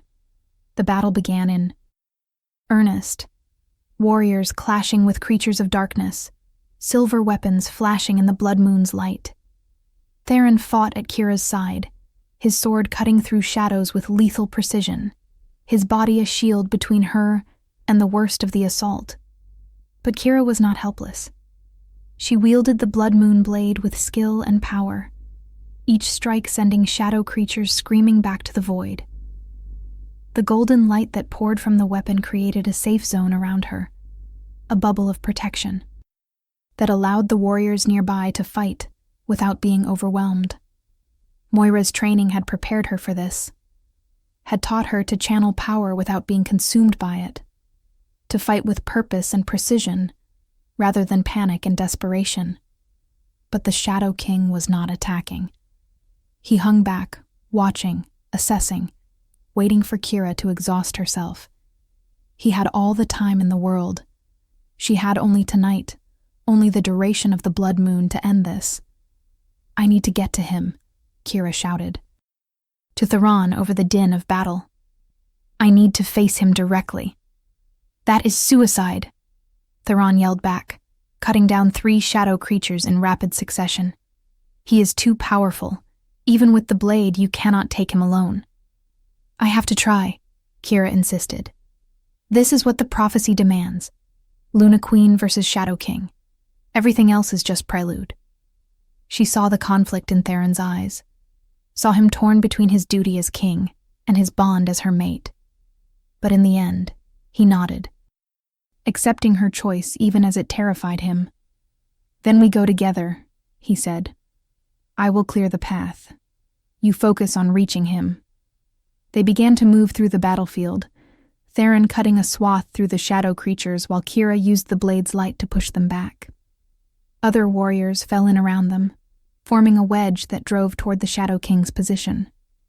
Lady Seraphina appeared suddenly at Kira's side, her own weapon drawn, her face set in determined lines.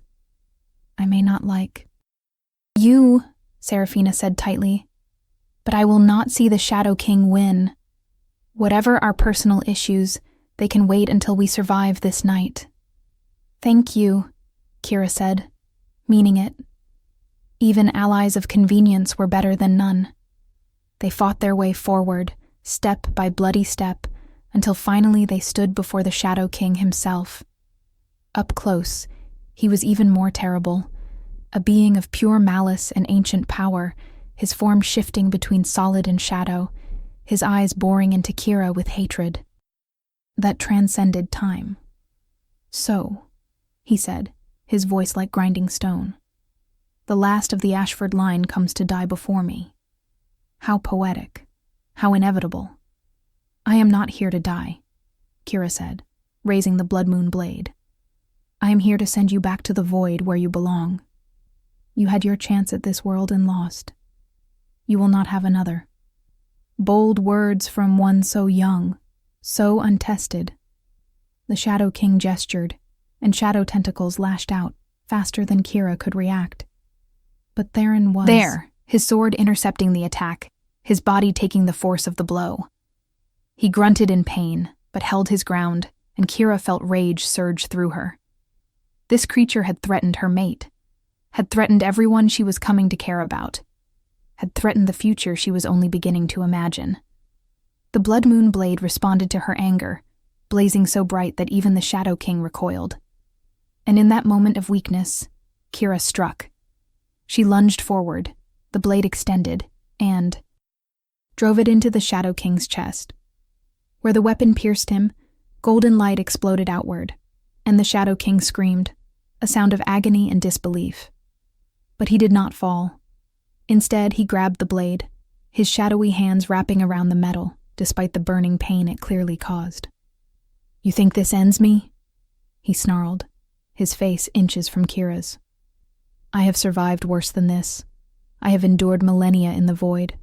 Your little blade cannot destroy what has already died and been reborn 1,000 times." Kira felt panic rise as she tried to pull the blade free and found she could not. The Shadow King held it fast, and his other hand reached for her throat. But then she remembered Moira's words. The blade responds to emotion, to need, to the wielder's deepest desires and fears.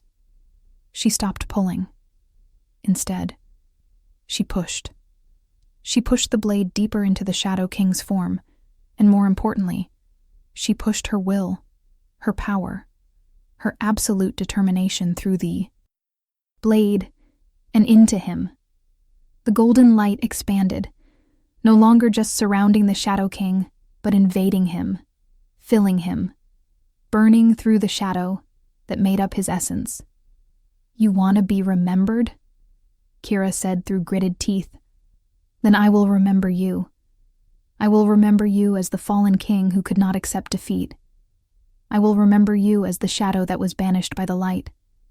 I will remember you, and in my remembering, I will make sure no one ever fears you again. You will be a warning, not a threat, a cautionary tale, not a legend." The Shadow King's screams intensified as the golden light consumed him from within. Around them, the shadow creatures began to dissolve, their connection to their master severing as his power failed. Theron pulled Kira back, creating distance between her and the Shadow King, even as she maintained her grip on the blade. And then, with a final terrible shriek, the Shadow King shattered. His form exploded into 1,000 fragments of shadow that scattered on the wind and dissipated in the blood moon's light. The blade clattered to the ground, its light dimming to a gentle glow. The silence that followed was absolute. Every warrior on the battlefield stood frozen, staring at the place where the Shadow King had been. Then someone howled, a cry of victory and relief, and the sound was taken up by hundreds of throats, a chorus of wolves celebrating the impossible. Kira swayed, exhausted beyond measure, and Theron caught her before she could fall. "You did it," he said, his voice rough with emotion. "Kira, you did it. He is gone, truly gone." "Is he?" Kira asked, looking up at the blood moon, which was already beginning to fade to its normal silver. "How can we be certain?" "Because the blade would still be burning if his essence remained," Moira said, appearing beside them with surprising speed for her age. "You did not just banish him, child. You unmade him. By refusing to fear him, by diminishing his importance, you broke the very thing that gave him power. He cannot return now. There is nothing left to return." The weight of those words settled over Kira, and she began to cry. Tears of relief and exhaustion and disbelief that she had actually survived. Theron held her tightly, his own tears dampening her hair, and around them, warriors celebrated and mourned, and began the work of tending the wounded and honoring the fallen. The battle was over. The prophecy was fulfilled. The Luna Queen had defeated the Shadow King, and in doing so, had saved all wolf kind from a darkness that had threatened them for millennia. As the blood moon faded completely and the normal moon took its place, casting silver light over the battlefield, Kira looked up at Theron and smiled through her tears. "We survived," she said wonderingly. "We actually survived." "We survived," Theron agreed, kissing her forehead, her cheeks, her lips. "And now we get to live. Together. For all the days the moon goddess grants us. Together," Kira echoed. And in that word was a promise, a hope, and a future she had never dared to imagine. In the days that followed, as Silverwood and the Northern Territories celebrated their victory, as the dead were honored and the wounded healed, Kira began to understand what her life would become. She was not just the Luna Queen of prophecy anymore. She was Theron's mate, future queen of the Northern Territories, and a symbol of hope for wolves everywhere. Alpha Rowan formally invited her to stay in Silverwood as long as she needed, offering training and support. Moira continued to teach her the old ways, preparing her for the responsibilities that came with her bloodline. And Theron, true to his word, began to court her properly, with gifts and attention and the kind of respect that made Kira's heart full to bursting. Lady Seraphina eventually approached Kira in private, her expression complex. "I underestimated you," she said bluntly. "I saw what I expected to see. An Omega with delusions of grandeur. I did not see your strength or your courage. That was my failure, and I apologize for it." "Thank you," Kira said, surprised by the admission. "That means more than you know." "I am not asking for friendship," Seraphina continued. "We are too different for that, I think. But I am offering respect. You earned it. And if you truly are to be our queen, then I will serve you as I would serve any ruler who has proven themselves worthy." "I would like that," Kira said honestly. "I will need all the allies I can find. This world is new to me, and I have much to learn." Seraphina nodded, something that might have been approval flickering in her eyes, then withdrew with a formal bow that acknowledged Kira's new status. 2 weeks after the battle, as autumn deepened toward winter, Theron asked Kira to walk with him in the Silverwood forest. They moved through the trees in comfortable silence until they reached a clearing where moonlight pooled like liquid silver. "Kira." "Ashford," Theron said, turning to face her and taking both her hands in his. "I have known you for less than a month, and yet I feel as if I have known you for lifetimes. You are my mate, chosen by the moon goddess and fate. But I want more than fate. I want choice. I want you to choose me, not because prophecy demands it, but because your heart desires it." He knelt before her, and Kira's breath caught as she realized what he was doing. "Will you be my queen?" Theron asked, his silver eyes holding hers with absolute sincerity. "Will you stand beside me not as the Luna Queen of prophecy, but as Kira, the woman I love? Will you let me spend my life proving to you every day that you are valued, cherished, and worthy of every good thing this world has to offer?" Kira looked down at him, at this powerful king who had chosen to kneel before her, and felt her heart overflow. "Yes," she said, her voice strong and sure. "Yes, I will be your queen, not because of prophecy or duty or fate, but because I choose you, because you saw me when I was invisible, because you believed in me when I could not believe in myself, because when I am with you, I am more myself than I have ever been. Yes, Theron. Always yes." He rose and kissed her, and the moon above them seemed to shine brighter, as if the moon goddess herself was blessing their union. When they finally broke apart, both were smiling, and the future stretched before them bright with possibility. 3 months later, on the winter solstice, Kira Ashford married King Theron of the Northern Territories in a ceremony that brought together wolves from every pack, from every territory, united in celebration of the Luna Queen who had saved them all. She wore white and silver, with the blood moon blade at her side, and her mate's mark proud on her neck. And when the ceremony was complete, when they were declared king and queen before the moon goddess and all the assembled packs, Kira looked out over the gathered wolves and felt something she had never felt before. She felt like she belonged. She felt like she was home. The girl who had once believed herself worthless had become a queen. The Omega who had been invisible had become a beacon of hope. And the woman who had spent her life surviving had finally learned to live. This was not the ending. This was the beginning. And it was glorious.